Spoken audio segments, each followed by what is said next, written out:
ಎಲ್ಲ ಆತ್ಮಜ್ಯೋತಿಗಳಿಗೂ ಸಾಷ್ಟಾಂಗ ಪ್ರಣಾಮಗಳು. ಸದ್ಗುರು ಶ್ರೀ ನರಸಿಂಹ ಪ್ರಭುಜಿಯವರಿಗೆ ಭಕ್ತಿಪೂರ್ವಕ ನಮನಗಳು.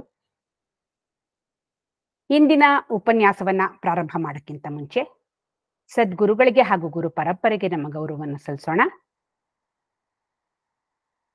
ಗುರುರ್ ಬ್ರಹ್ಮ ಗುರುರ್ ವಿಷ್ಣು ಗುರುದೇವೋ ಮಹೇಶ್ವರಃ ಗುರು ಸಾಕ್ಷಾತ್ ಪರಬ್ರಹ್ಮ ತಸ್ಮೈ ಶ್ರೀ ಗುರವೇ ನಮಃ. ನಾರಾಯಣ ಸಮಾರಂಭಾಂ ಶಂಕರಾಚಾರ್ಯ ಮಧ್ಯಮಾಂ ಅಸ್ಮದಾಚಾರ್ಯ ಪರ್ಯಂತಾಂ ವಂದೇ ಗುರು ಪರಂಪರಾ.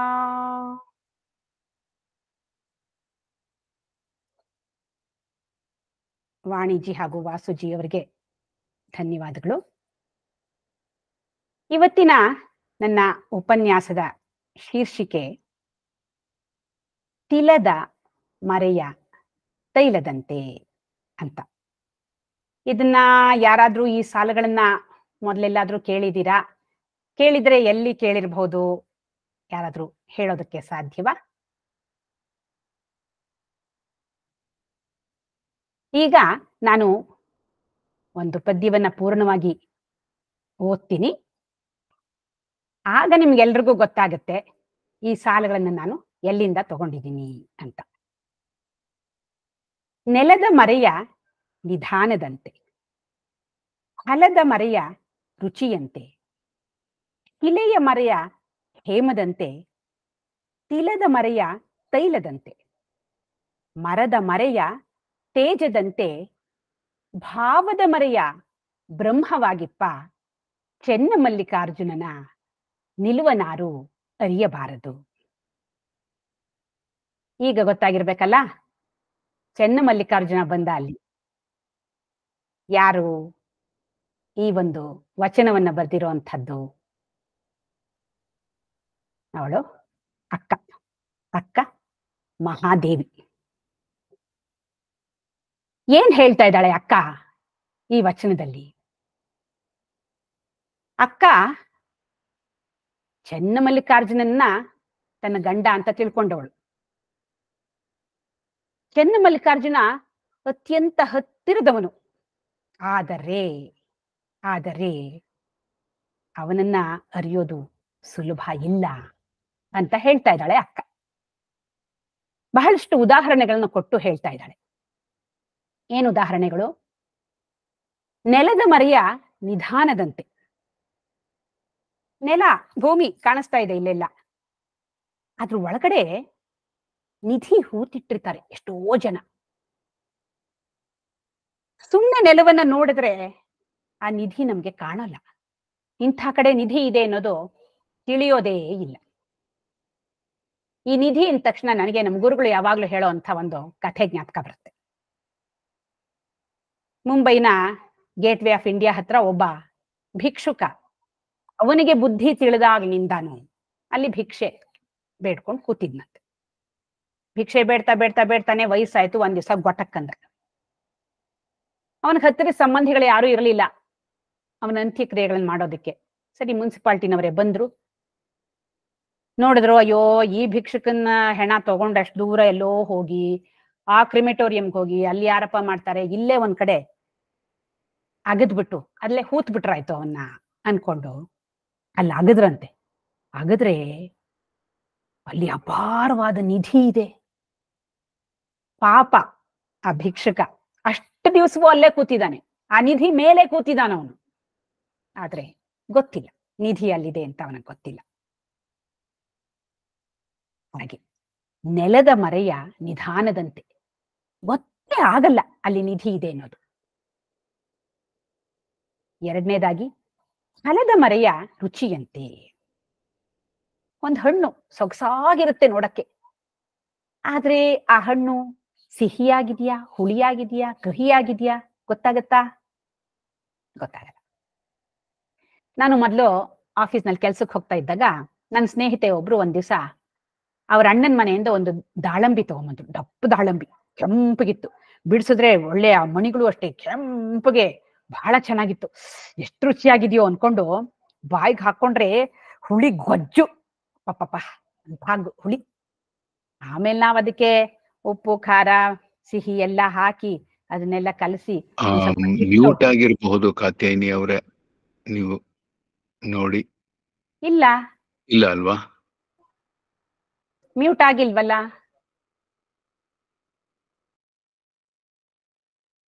ಓಹೋ, ಬಾಗಿಲು ತೆಗಿತೀನಿ ನೋಡೋಣ. ಇಂಟರ್ನೆಟ್ ಏನಾದ್ರು ಇಶ್ಯೂ.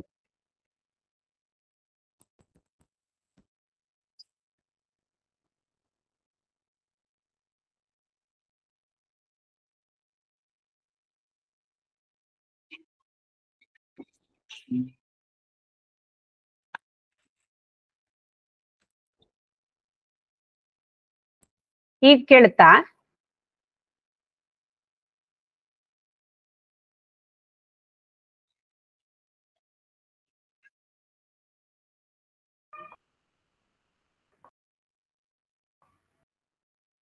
ಈಗ ಕೇಳ್ತಾ ಇದೆಯಾ ವಾಸುಜಿ?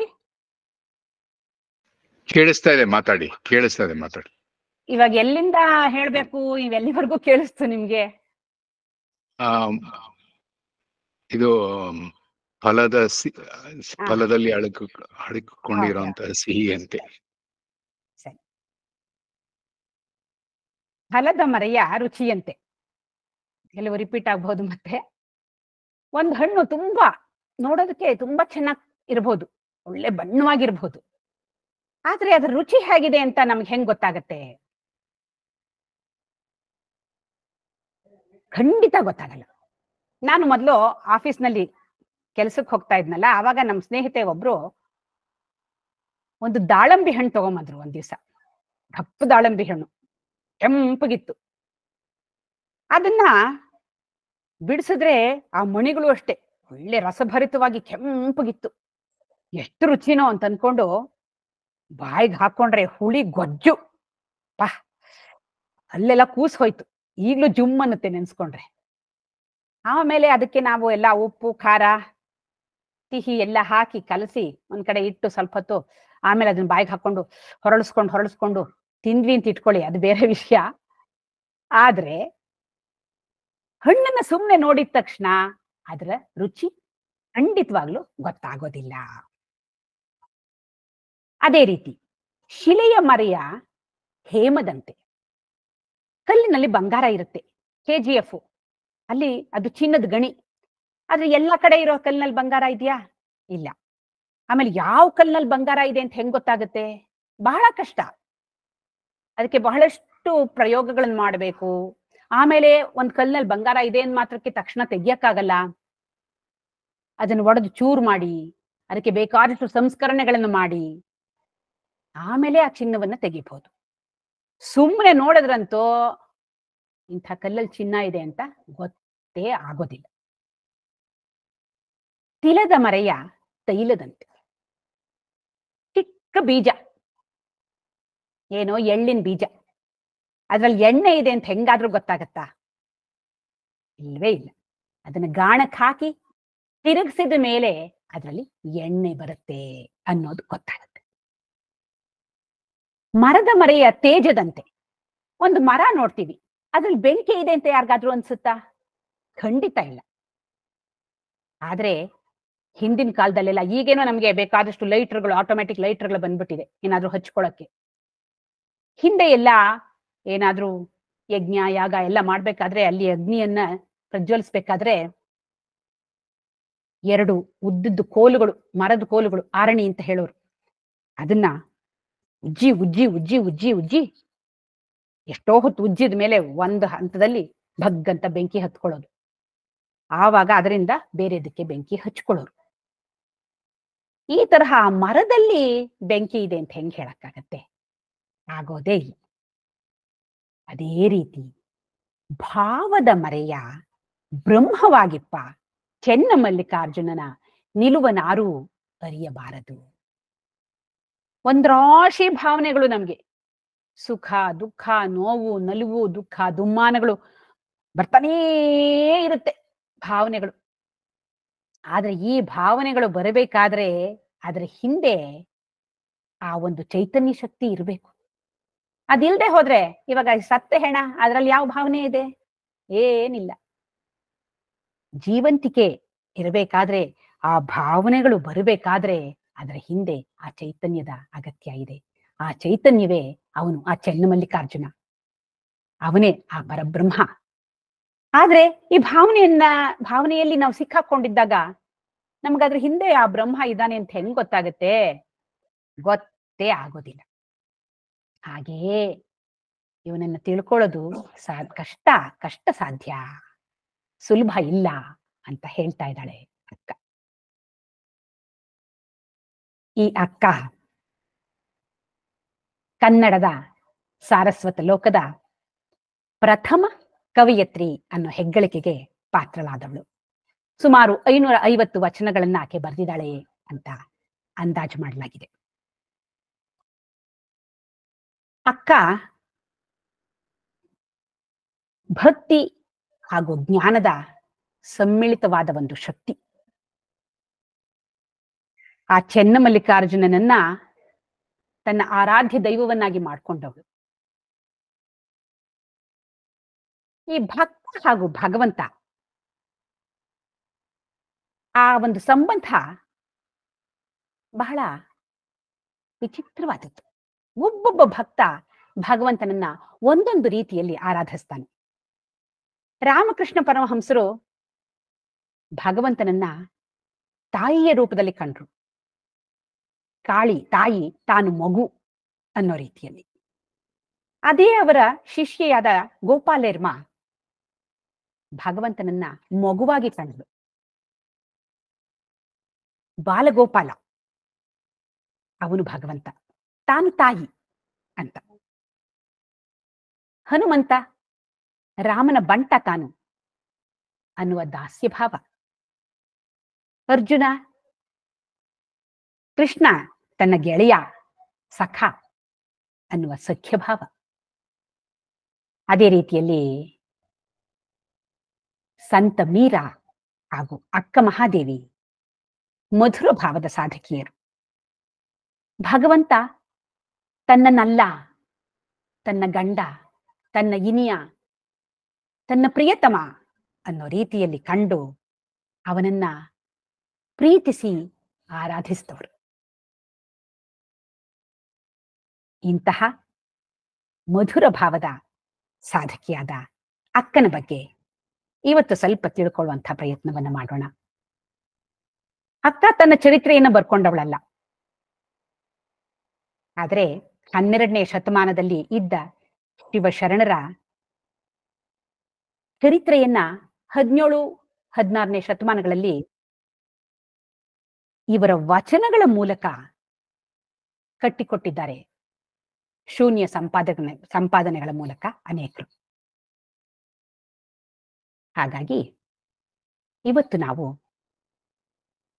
ಈ ಅಕ್ಕನ ಬಗ್ಗೆ ತಿಳ್ಕೊಳ್ಬೇಕಾದ್ರೆ ಅಕ್ಕನ ವಚನಗಳನ್ನ ನೋಡ್ಬೇಕಾಗತ್ತೆ.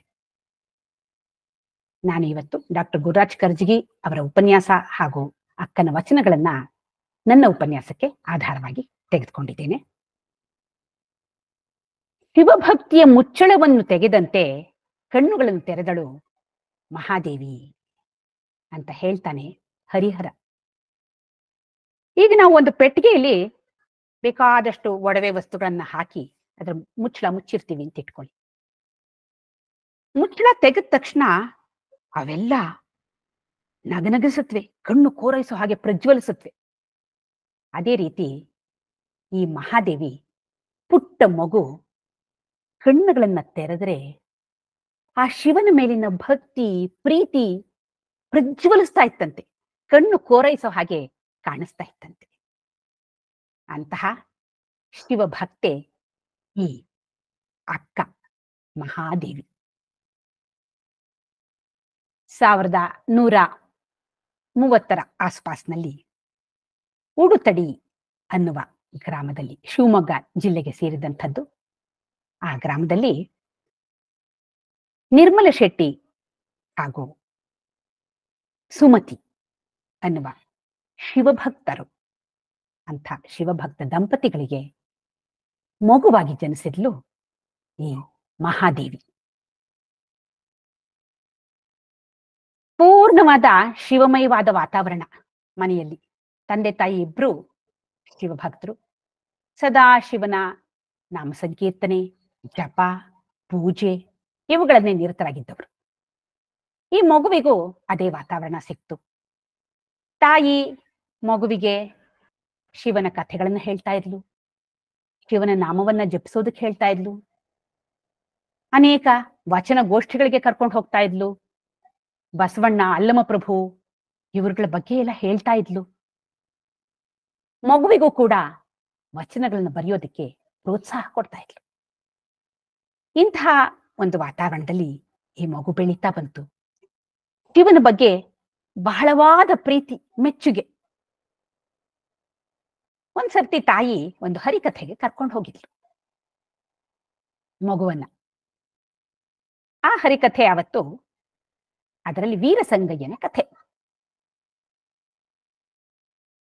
ಓಂಕಾರಪುರ ಅನ್ನೋದು ಒಂದು ಊರು. ಅದಕ್ಕೆ ಮಾಧವ ಅಂತ ಒಬ್ಬ ಅರಸ, ವೈಷ್ಣವ ಪಂಥದವನವನು. ಅವನ ಮಗ ಭಾಸ್ಕರ. ಈ ಭಾಸ್ಕರ ಒಂದು ದಿವಸ ತನ್ನ ಪ್ರಾಂತ್ಯದಲ್ಲಿ ಪರ್ಯಟನೆ ಮಾಡೋದಕ್ಕೆ ಹೋದ. ಬಿದರೂರು ಅನ್ನೋ ಒಂದು ಊರಿಗೆ ಹೋದ. ಆ ಊರಿನಲ್ಲಿ ಕಾಮನಯ್ಯ ಮತ್ತು ಸೋಮಲಾದೇವಿ ಅನ್ನುವ ದಂಪತಿಗಳಿದ್ರು. ಅವರ ಮಗನೇ ವೀರಸಂಗಯ್ಯ. ವೀರಸಂಗಯ್ಯ ಧರ್ಮಭೀರು, ದೈವಭಕ್ತ.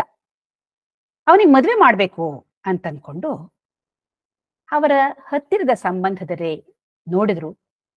ಚಂದ್ರಿಣಿ ಅನ್ನೋ ಒಂದು ಹುಡುಗಿಯನ್ನ ಗೊತ್ತು ಮಾಡ್ಕೊಂಡ್ರು. ಈ ಭಾಸ್ಕರ ಹೋದ್ನಲ್ಲ ಬಿದದೂರಿಗೆ, ಅವನು ಹೋದಾಗ ಜನರೆಲ್ಲ ಓ ಯುವರಾಜ ಬಂದ, ಯುವರಾಜ ಬಂದ ಅಂದ್ಬಿಟ್ಟು ಸಂಭ್ರಮವಾಗಿ ಬಂದ್ರು, ಘೋಷಣೆಗಳನ್ನು ಕೂಗ್ತಾ ಇದ್ರು. ಈ ಚಂದ್ರಿಣಿನೂ ಬಂದ್ಲು. ಏನು ಶಬ್ದ ಗಲಾಟೆ ಆಗ್ತಾ ಇದೆಯಲ್ಲ, ನೋಡೋಣ ಅಂತ ಬಂದ್ಲು. ಅವಳು ಹೀಗೆ ನೋಡೋ ಹೊದಕ್ಕೆ ಸರಿಯಾಗಿ ಈ ಭಾಸ್ಕರ ಅವಳನ್ನ ನೋಡ್ದ. ಭಾಸ್ಕರನಿಗೆ ಅವಳನ್ನ ನೋಡಿದ ತಕ್ಷಣ ಅವಳನ್ನ ಮದುವೆ ಮಾಡ್ಕೋಬೇಕು ಅಂತ ಅನ್ನಿಸ್ತು. ಸರಿ, ಮನೆಗೆ ವಾಪಸ್ ಆದ್ಮೇಲೆ ದೂತರನ್ನ ಕಳಿಸ್ದ. ಹೋಗಿ ಅವ್ರ ತಂದೆ ತಾಯಿಗೆ ಹೇಳಿ ನಾನು ಅವಳನ್ನ ಮದುವೆ ಮಾಡ್ಕೋಬೇಕು ಅಂತ. ದೂತರು ಬಂದ್ರು, ಹೇಳಿದ್ರು.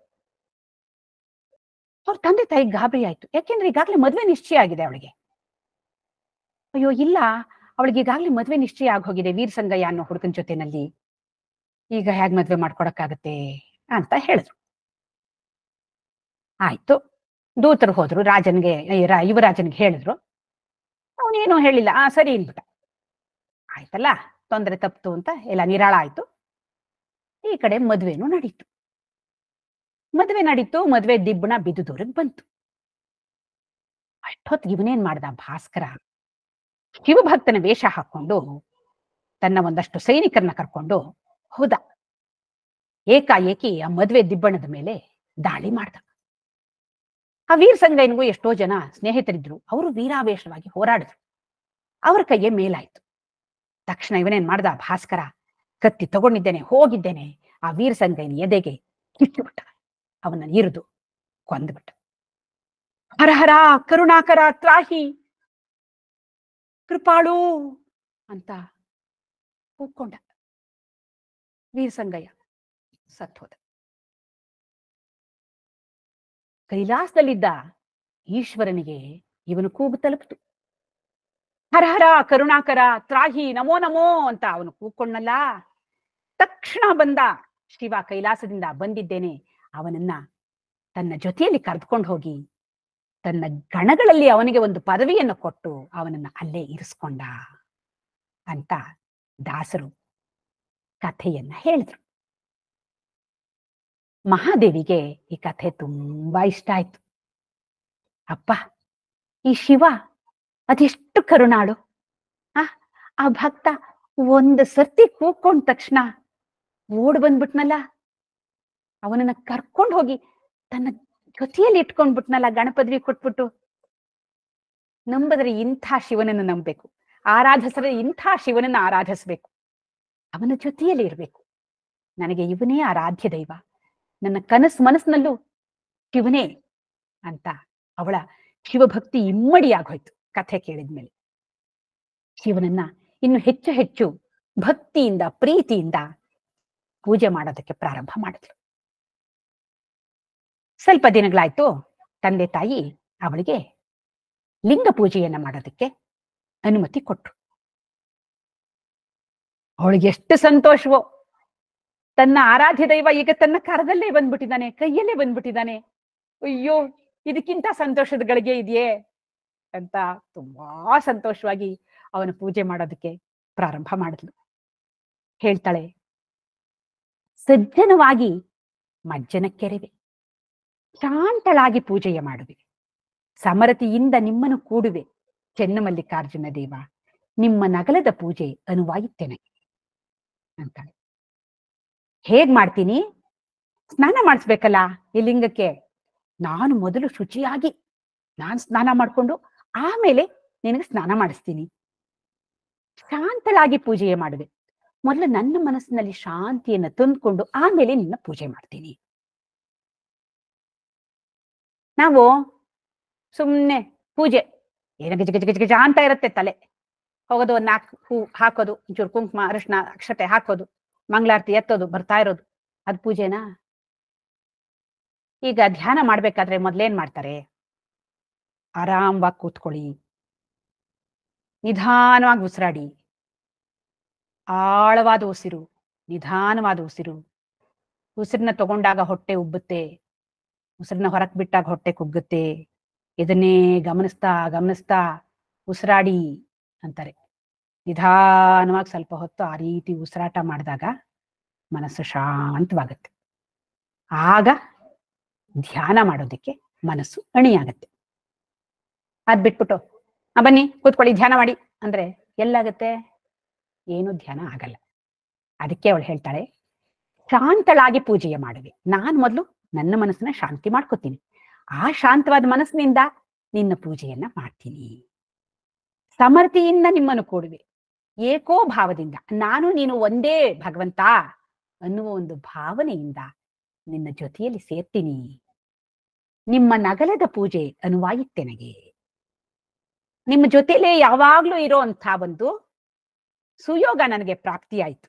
ನನ್ನ ತಂದೆ ತಾಯಿ ನನಗೆ ಈ ಕರಸ್ಥಳದಲ್ಲಿ ಲಿಂಗವನ್ನ ಇಟ್ಕೊಂಡು ಪೂಜೆ ಮಾಡೋದಕ್ಕೆ ನನಗೆ ಅನುಮತಿ ಕೊಟ್ರಲ್ಲ, ಅದರಿಂದ ನಾನು ಯಾವಾಗ್ಲೂ ನಿಮ್ಮ ಜೊತೆನಲ್ಲೇ ಇರೋದಕ್ಕೆ ನನಗೆ ಅವಕಾಶವಾಯ್ತು ಅಂತ ಬಹಳ ಹಿರಿ ಹಿರಿ ಹಿಗ್ಗಿ ಪೂಜೆಯನ್ನ ಮಾಡ್ತಾ ಇರ್ತಾಳೆ. ಹಾಗೆ ಸ್ವಲ್ಪ ದಿನಗಳ ಕಳೆಯುತ್ತೆ. ಆದ್ರೆ ಮಹಾದೇವಿ ಗೊತ್ತಿಲ್ಲ, ತನ್ನ ಜೀವನದಲ್ಲೂ ಈ ಚಂದ್ರನಿಗೆ ಆದ ಹಾಗೆ ಆಗತ್ತೆ ಅನ್ನೋದು ಗೊತ್ತಿಲ್ಲ. ಆ ಉಡುತಡಿ ಏನಿತ್ತು ಅದರ ಅರಸ ಕಸಪಯ್ಯ ಅಂತ. ಮುಂದೆ ಮಹಾದೇವಿಯ ಜೀವನ ಚರಿತ್ರೆಯಲ್ಲಿ ಎಷ್ಟೋ ಕಡೆ ನಾವು ಕೌಶಿಕ ರಾಜ ಅಂತ ಓದ್ತೀವಲ್ಲ, ಅದೇ ಕಸಪಯ್ಯ ಕೌಶಿಕ. ಈ ಕಸಪಯ್ಯ ಶತ್ರುಗಳ ಜೊತೆಲಿ ಯುದ್ಧ ಮಾಡಿ ಒಂದು ದಿವಸ ವಾಪಸ್ ಬರ್ತಾನೆ, ಗೆದ್ಬಿಟ್ಟು ಸಂಭ್ರಮವಾಗಿ ಬರ್ತಾ ಇರ್ತಾನೆ. ಊರಿನ ಜನರೆಲ್ಲ ಉಘೇ ಉಘೇ ಅಂತ ಜಯಘೋಷ ಮಾಡ್ತಾ ಇರ್ತಾರೆ, ಗದ್ದಲ ಕೇಳಿಸ್ತಾ ಇರುತ್ತೆ. ಮಹಾದೇವಿ ಗೆಳತಿಯರು, ಹೇ ಬಾ, ರಾಜ ಗೆದ್ದು ಬಂದಿದ್ದಾನಂತೆ, ನೋಡೋಣ ಬಾ ನೋಡೋಣ ಬಾ ಅಂತ ಇವಳನ್ನು ಕರ್ಕೊಂಡು ಹೋಗ್ತಾರೆ. ಮಹಾದೇವಿನೂ ಹೋಗ್ತಾಳೆ, ನೋಡ್ತಾಳೆ. ಅವಳು ನೋಡೋ ಹೊತ್ತಿಗೆ ಸರಿಯಾಗಿ ಕಸಪಯ್ಯ ಅವಳನ್ನು ನೋಡ್ತಾನೆ. ತುಂಬಾ ಲಾವಣ್ಯವತಿ ಈ ನಮ್ಮ ಮಹಾದೇವಿ. ಅವನಿಗೆ ಅವಳಿಂದ ಕಣ್ಣು ಕೀಲ್ಸೋಕೆ ಆಗೋದಿಲ್ಲ. ಅಪ್ಪ ಎಷ್ಟು ಸೌಂದರ್ಯ, ಮದುವೆ ಮಾಡ್ಕೊಂಡ್ರೆ ಇವಳನ್ನ ಮಾಡ್ಕೋಬೇಕು ಅಂತ ಅವನಿಗನ್ಸ್ಬಿಡುತ್ತೆ. ಸರಿ ಹೋಗ್ತಾನೆ. ವಾಪಸ್ ಹೋದ್ಮೇಲೆ ಒಂದಷ್ಟು ಜನ ಹೆಗ್ಗಡತಿಯರನ್ನ ಕಳಿಸ್ತಾನೆ. ಅವ್ರು ಬಂದು ಇವ್ರ ಮನೆಗೆ ಅವ್ರ ತಂದೆ ತಾಯಿನ ಕೇಳ್ತಾರೆ, ನೋಡಿಮ್ಮ, ನಿಮ್ಮ ಅದೃಷ್ಟ ಖುಲಾಯಿಸಿದೆ, ಮಹಾರಾಜ ನಿಮ್ಮ ಮಗಳನ್ನ ಮದುವೆ ಮಾಡ್ಕೋಬೇಕು ಅಂತ ಇಷ್ಟ ಪಡ್ತಾ ಇದ್ದಾನೆ, ನೋಡಿ ನಿಮ್ಮ ಮಗಳನ್ನ ಮದುವೆ ಮಾಡ್ಕೊಡಿ ಅಂತ ಹೇಳ್ತಾರೆ. ತಂದೆ ತಾಯಿ ಗಾಬರಿ, ಅಯ್ಯೋ ನಾವು ಶಿವಶರಣರು, ನಾವು ನಾಯಕರಿಗೆ ಹೇಗೆ ಮದುವೆ ಮಾಡ್ಕೊಡೋದು, ಆಗಲ್ವಲ್ಲ ಅಂತಾರೆ. ಏನಮ್ಮ ಏನ್ ಮಾತಾಡ್ತಿದ್ದೀರಾ? ಹಾ, ಮಹಾರಾಜ ಹೇಳ್ತಾ ಇರೋದು. ಅಯ್ಯೋ ಬಿಡಿ, ನಿಮ್ ಕತೆ ಹಾಗಿರ್ಲಿ, ನಿಮ್ ಮಗಳನ್ ಕರೀರಿ, ಅವಳಿಗೆ ಹೇಳ್ತೀನಿ ಅಂತ ಕರೀತಾರೆ. ಮಗಳು ಬರ್ತಾಳೆ, ಹೇಳ್ತಾರೆ, ನೋಡಮ್ಮ ಮಹಾರಾಜ ಮಹಾರಾಜ ನಿನ್ನನ್ ಮದ್ವೆ ಮಾಡ್ಕೋಬೇಕು ಅನ್ಕೊಂಡಿದ್ದಾನೆ. ನೋಡು ಎಂಥ ಅದೃಷ್ಟ ನಿಂದು ಅಂತ ಹೇಳ್ತಾರೆ. ಏನು, ಮಹಾರಾಜ ಮದ್ವೆ ಮಾಡ್ಕೋತಾನ? ಅಯ್ಯಯ್ಯೋ, ನಂಗೆ ಇವಾಗಾಗ್ಲೇ ಮದ್ವೆ ಆಗಿದೆಯಲ್ಲ ಅಂತಾಳೆ. ಏನು, ಮದ್ವೆ ಆಗಿದೆಯೇ? ಅವಳು ಹೇಳ್ತಾಳೆ, ಹೌದು, ನಂಗೆ ಈಗಾಗ್ಲೇ ಚೆನ್ನಮಲ್ಲಿಕಾರ್ಜುನ್ ಜೊತೆಲಿ ಮದ್ವೆ ಆಗೋಗಿದೆ. ಮದ್ವೆ ಆದ್ಮೇಲೆ ಯಾರಾದ್ರೂ ಇನ್ನೊಬ್ಬರನ್ನ ಮದ್ವೆ ಮಾಡ್ಕೋತಾರ? ಇಹಕ್ಕೊಬ್ಬ ಗಂಡನೆ, ಪರಕ್ಕೊಬ್ಬ ಗಂಡನೆ, ಲೌಕಿಕಕ್ಕೊಬ್ಬ ಗಂಡನೆ, ಪಾರಮಾರ್ಥಕ್ಕೊಬ್ಬ ಗಂಡನೆ.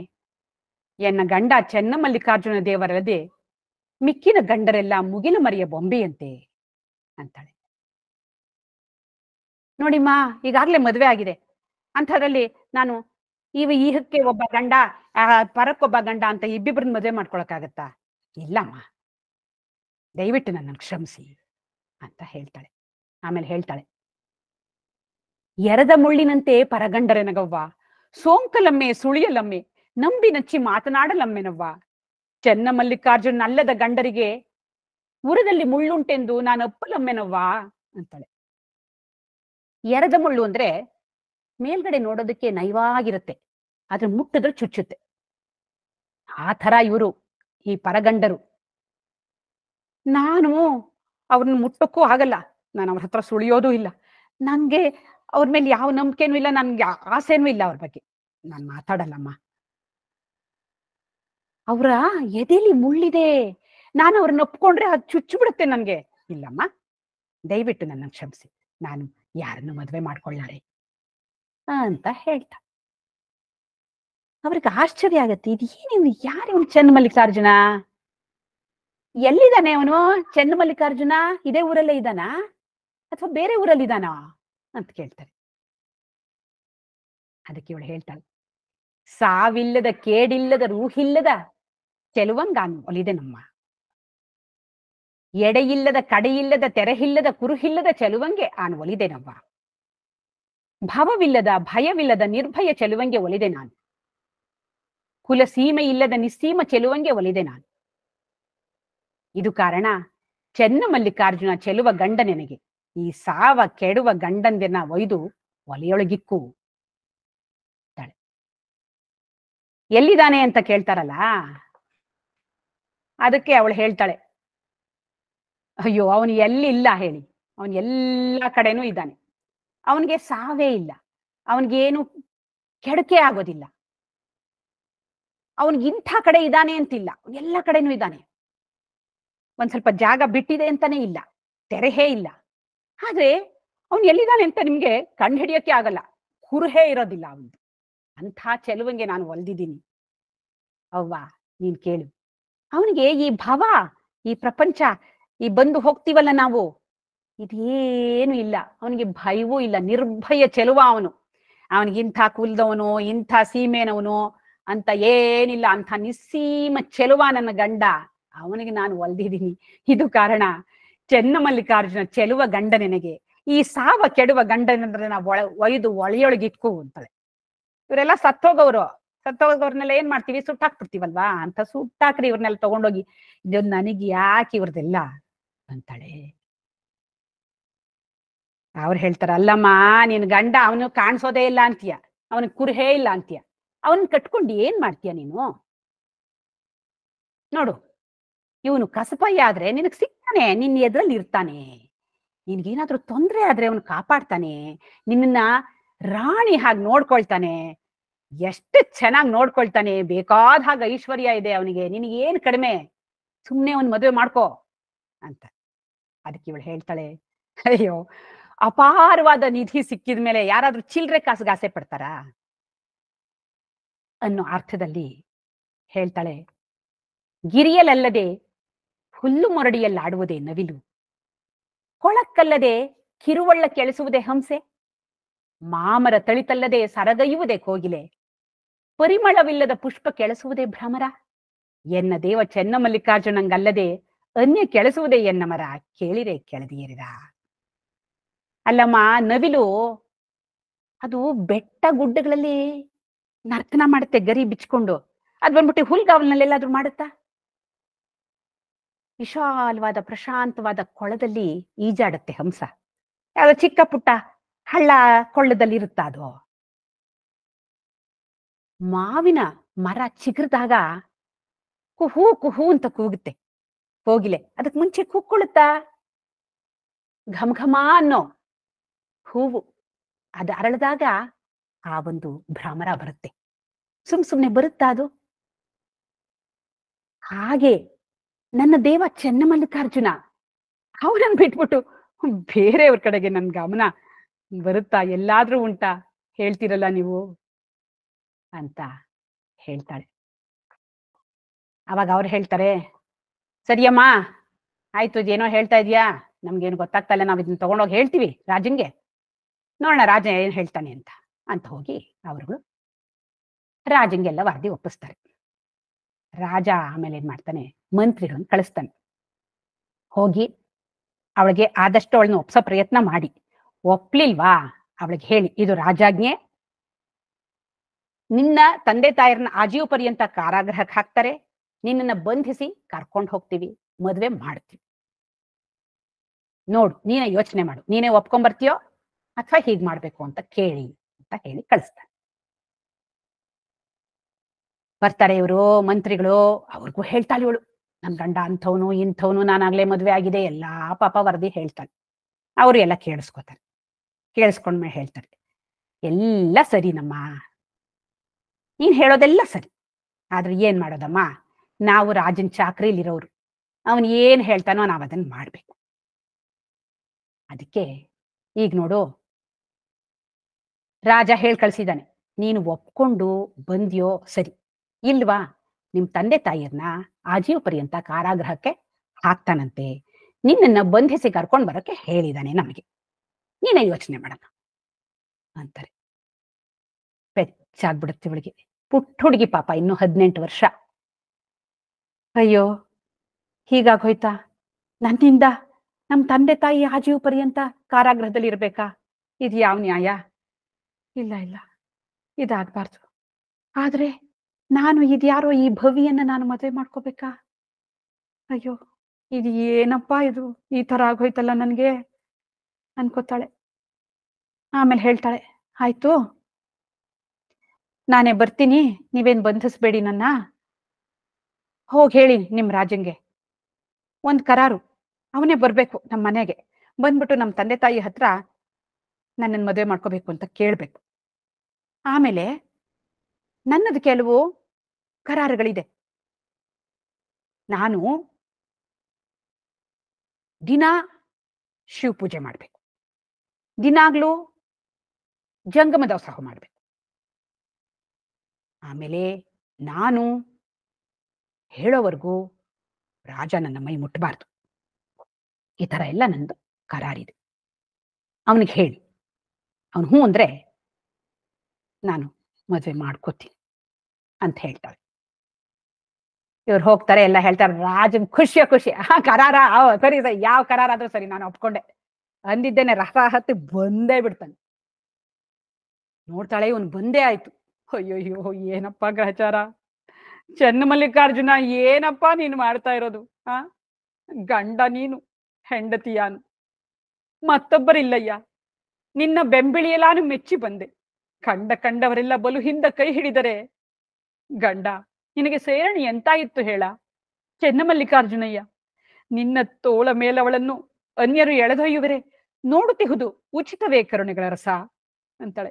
ಏನಪ್ಪಾ ನೀನು, ಈ ಲೋಕದ ಗಂಡ್ರೇನೆ ಏನಾದ್ರು ತಮ್ಮ ಹೆಂಡ್ತೀರ್ನ ಯಾರಾದ್ರೂ ಒಂಚೂರು ಕೆಣಕಿದ್ರೆ, ಒಂಚೂರು ಹೀಗೆ ನೋಡಿದ್ರೇನೆ ಜಗಳಕ್ಕೆ ಹೋಗ್ಬಿಡ್ತಾರೆ, ಹೊಡೆದೇ ಹಾಕ್ಬಿಡ್ತಾರೆ, ಕೊಂದೇ ಹಾಕ್ಬಿಡ್ತಾರೆ. ಅಂಥದ್ರಲ್ಲಿ ನೀನು ಏನಪ್ಪಾ, ನಾನ್ ನಿನ್ ಹೆಂಡ್ತಿ, ನೀನ್ ನನ್ ಗಂಡ, ಇನ್ ಮಧ್ಯೆ ಇನ್ಯಾರು ಇಲ್ಲ, ಅಂಥದ್ರಲ್ಲಿ ಬೇರೆಯವ್ರು ಬಂದ್ಬಿಟ್ಟು ನನ್ನನ್ನ ಎಳ್ಕೊಂಡು ಹೋಗೋದು ಮಾಡಿದ್ರೆ ನೀನ್ ಸುಮ್ಮನೆ ಇದೆಯಲ್ಲಪ್ಪ. ಸರಿ, ನಾನೇನ್ ಮಾಡ್ತಾ ಇರೋದು? ವೃಷಭನ ಹಿಂದೆ ಪಶುವಾನು ಬಂದೆನು, ನಂಬಿ ನಚ್ಚಿ ಪಶುವಾನು ಬಂದೆನು, ಸಾಕಿ ಸಲಹಿದನೆಂದು ಸಲೆ ನೆಚ್ಚಿ ಬಂದೆನು, ಒಲಿದಿಹನೆಂದು ಬಳಿಯಲ್ಲಿ ಬಂದೆನು. ಚೆನ್ನಮಲ್ಲಿಕಾರ್ಜುನಯ್ಯ, ನಿನ್ ನಂಬಿ ಬಂದ ಹೆಂಗೂಸ ಹಿಂದೊಬ್ಬಳೆ ಎಳೆದೊಯ್ದರೆ ಎಂತ ಸೈರಿಸಿದೆ ಹೇಳ ಎನ್ನ ದೇವರ ದೇವ. ಏನಪ್ಪ ನೀನು? ಆ ಎತ್ತಿನ ಹಿಂದೆ ಹಸು ಬಂದಾಗ ಬಂದಿದ್ದೀನಿ ನಾನು. ಎಷ್ಟು ನಂಬ್ಕೊಂಡ್ ಬಂದಿದ್ದೀನಿ ನಿನ್ನ. ನೀನ್ ನನ್ ಸಾಕ್ತೀಯಾ ಸಲಹತೀಯಾ ಅಂತ ಅನ್ಕೊಂಡ್ ಬಂದಿದ್ದೀನಿ. ನೀನ್ ನನಗೆ ಒಲ್ದಿದೀಯಾ ಅಂತ ಅನ್ಕೊಂಡು ಆಸೆಯಿಂದ ಬಂದಿದ್ದೀನಿ. ನಿನ್ನನ್ನೇ ನಂಬ್ಕೊಂಡ್ ಬಂದಿದ್ದೀನಿ. ಅಂಥ ಹೆಂಗಸು, ಅಂಥ ಹೆಣ್ಣು ಕೂಸು ನಾನು. ಅಂಥವಳನ್ನ ಯಾರೋ ಒಬ್ರು ಎಳ್ಕೊಂಡು ಹೋದ್ರೆ ಸುಮ್ನಿರ್ತೀಯಲ್ಲಪ್ಪ, ಸರಿನಾ ನೀನ್ ಮಾಡಿದ್ದು ಅಂತ ಅನ್ಕೋತಾಳೆ. ಆದ್ರೆ ಇನ್ನು ಸಮಯ ಇಲ್ಲ, ರಾಜ ಬಂದ್ಬಿಟ್ಟಿದ್ದಾನೆ. ತನಗ್ ತಾನೇ ಸಮಾಧಾನ ಹೇಳ್ಕೊತಾಳೆ. ಏನ್ ಮಾಡೋದು? ನನ್ನ ಪ್ರಾರಬ್ಧ ನಾನೇ ಅನುಭವಿಸ್ಬೇಕು. ಮುನ್ನ ಮಾಡಿತ್ತನಾರು ಕಳೆಯಬಾರದು, ಅದು ಬೆನ್ನ ಹಿಂದೆ ಬರುತ್ತಿಪ್ಪುದು. ಅದನ್ನಿನ್ನು ಕಳೆದೆನೆಂದಡೆ ಎನ್ನಿಚ್ಛೆಯುಂಟೆ ಅಯ್ಯ. ಚೆನ್ನಮಲ್ಲಿಕಾರ್ಜುನ ನನಗೆ ಕಟ್ಟಿದ ಕಟ್ಟಳೆಯ ನನ್ನಿಂದ ನಾನೇ ಅನುಭವಿಸಿ ಕಳೆವೆನು. ಏನ್ ಮಾಡೋದಪ್ಪ? ನಾನು ಏನ್ ಮಾಡ್ಕೊಂಡಿದ್ನೋ ಕರ್ಮ ಹಿಂದೆ ಈ ರಾಜ ನನಗೆ ಬಂದು ನನ್ಗೆ ಗಂಟು ಹಾಕೊಂಡಿದ್ದಾನೆ. ಏನು ಮಾಡಕ್ಕಾಗಲ್ಲ, ಅನುಭವಿಸ್ಬೇಕು. ನಾ ಮಾಡಿದ ಕರ್ಮ ಬಲವಂತವಾದರೆ ನೀ ಮಾಡುವುದೇನು ದೇವ ಶ್ರೀಹರಿಯೇ ಅಂತ ದಾಸರು ಹೇಳ್ದ ಹಾಗೆ ಇವಳು ಸಮಾಧಾನ ಮಾಡ್ಕೋತಾಳೆ. ಆಯ್ತು, ಮಹಾರಾಜ ಬಂದ. ಇವಳು ಹೇಳ್ತಾಳೆ, ನಂದು ಈ ತರ ಕರಾರುಗಳು. ಓ ಆಯ್ತಾಯ್ತು, ಎಲ್ಲ ಕರಾರ್ಗೂ ನಂದು ಒಪ್ಪಿಗೆ. ನೀನೇನು ಯೋಚನೆನೇ ಮಾಡ್ಬೇಡ. ನೀ ಶಿವ ಪೂಜೆ ಮಾಡ್ಬೇಕಾ? ಮಾಡು. ನೀನ್ ಜಂಗಮ ದಾಸೋಹ ಮಾಡ್ಬೇಕಾ? ಖಂಡಿತ ಮಾಡು. ನೀನ್ ಹೇಳೋವರೆಗೂ ನಾನು ನಿನ್ ಮುಟ್ಟಲ್ಲ. ಆಯ್ತಾ? ಇಷ್ಟೇ ತಾನೇ ನಿಂದ್ ಕರಾರು ಅಂದ್ಬಿಟ್ಟಿದ್ದೇನೆ. ಅವಳನ್ನು ರಥದಲ್ಲಿ ಕೂರಿಸ್ಕೊಂಡು ಕರ್ಕೊಂಡು ಹೋಗಿ ವಿಜೃಂಭಣೆಯಿಂದ ಮದುವೆ ಮಾಡ್ಕೊಂಡ್ಬಿಡ್ತಾನೆ. ಒಳಗೊಳಗೊಳಗೆ ದುಃಖ. ಏನ್ ಮಾಡ್ತಾಳೆ? ಸರಿ ಆಯ್ತು, ಶಿವ ಪೂಜೆಗೆ ಮಾಡ್ಕೊಟ್ಟಿದ್ದಾನಲ್ಲ ಅವಕಾಶ, ಪೂಜೆ ಮಾಡ್ತಾ ಇರ್ತಾಳೆ, ಜಂಗಮ ದಾಸೋಹ ಮಾಡ್ತಾ ಇರ್ತಾಳೆ.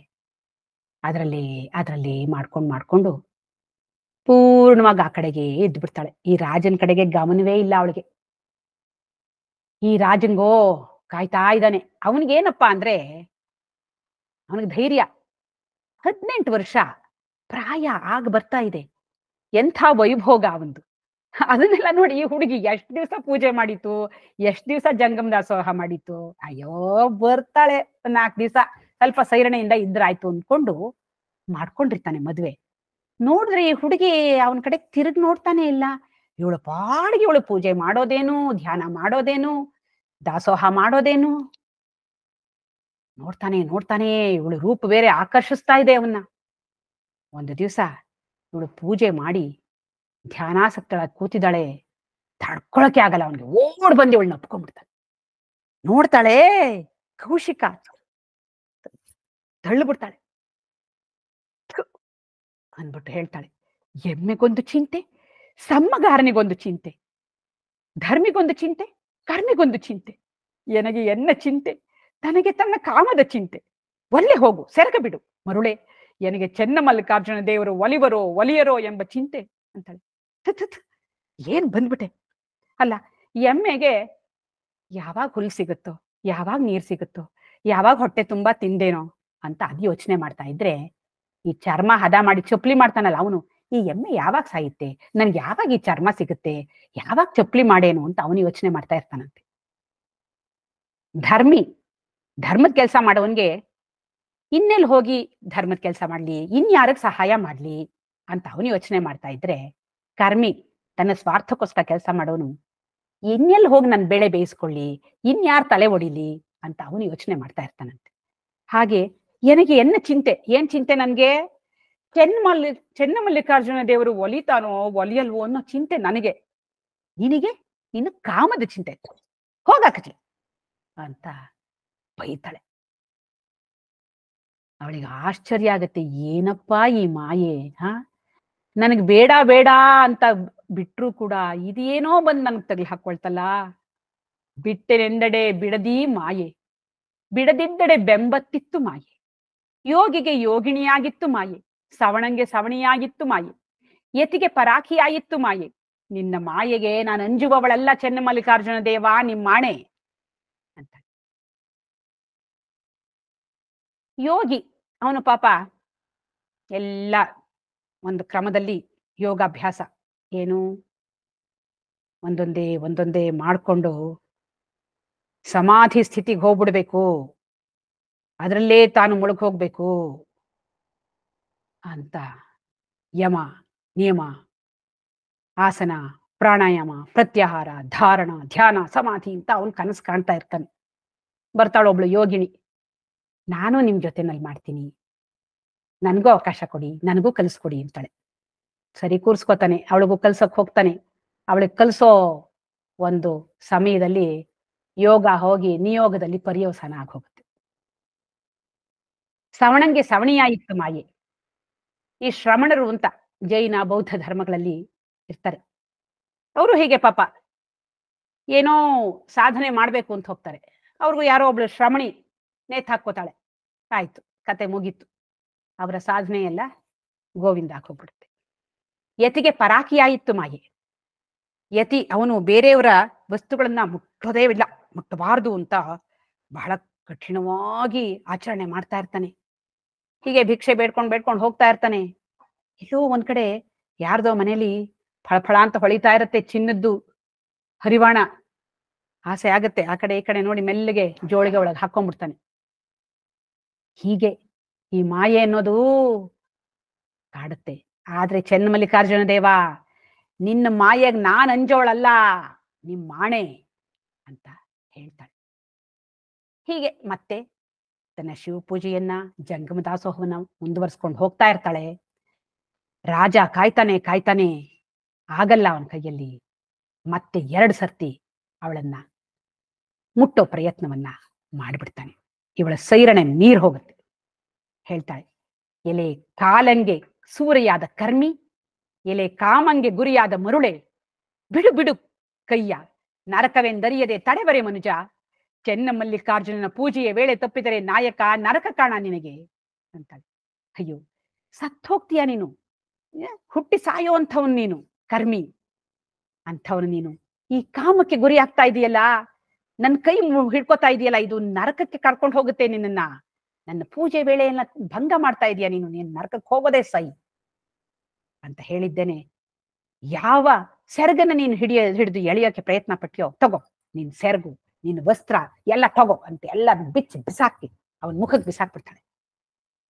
ಆಯ್ತು, ನಾನು 3 ಅವಕಾಶ ಕೊಟ್ಟೆ ನಿನಗೆ, ನನ್ನ ಮೈ ಮುಟ್ಟಬಾರ್ದು, ನನ್ನ ಒಪ್ಪಿಗೆ ಇಲ್ಲದೆ ಅಂತ ಹೇಳಿದ್ದೆ, ಆದ್ರೂ 3 ಸರ್ತಿ ಸಹಿಸ್ಕೊಂಡೆ, ಇನ್ನು ನನ್ನ ಕೈಲಾಗಲ್ಲ, ನಾನು ಹೊರಟೆ ಅಂತ ಹೇಳಿ ಅಲ್ಲಿಂದ ಹೊರಟು ಬಿಡ್ತಾಳೆ ನಗ್ನಳಾಗಿ. ತಂದೆ ತಾಯಿಗೆ ವಿಷಯ ಗೊತ್ತಾಗುತ್ತೆ, ಓಡ್ ಬರ್ತಾರೆ. ಪುಟ್ಟ ಹುಡುಗಿ, 18 ವರ್ಷದ ಹುಡುಗಿ, ಎಲ್ಲಿ ಹೋಗ್ತಾಳೆ? ಪುಟ್ಟ, ಎಲ್ಲಮ್ಮ ಹೋಗ್ತೀಯಾ ನೀನು? ಯಾರು ನಿನಗಾಸರೆ? ಎಲ್ಲಿರ್ತೀಯ? ನಿನಗೆ ಊಟ ಯಾರು ಹಾಕೋರು? ನೀನ್ ಯಾರ ಮನೇಲಿ ಮಲ್ಕೋತೀಯ? ಹೇಗಮ್ಮ ನಿನ್ ಜೀವನ ಅಂತ ಹೇಳ್ತಾರೆ. ಹೇಳ್ತಾಳೆ, ಯಾಕೆ ಯೋಚನೆ ಮಾಡ್ತೀರಾ?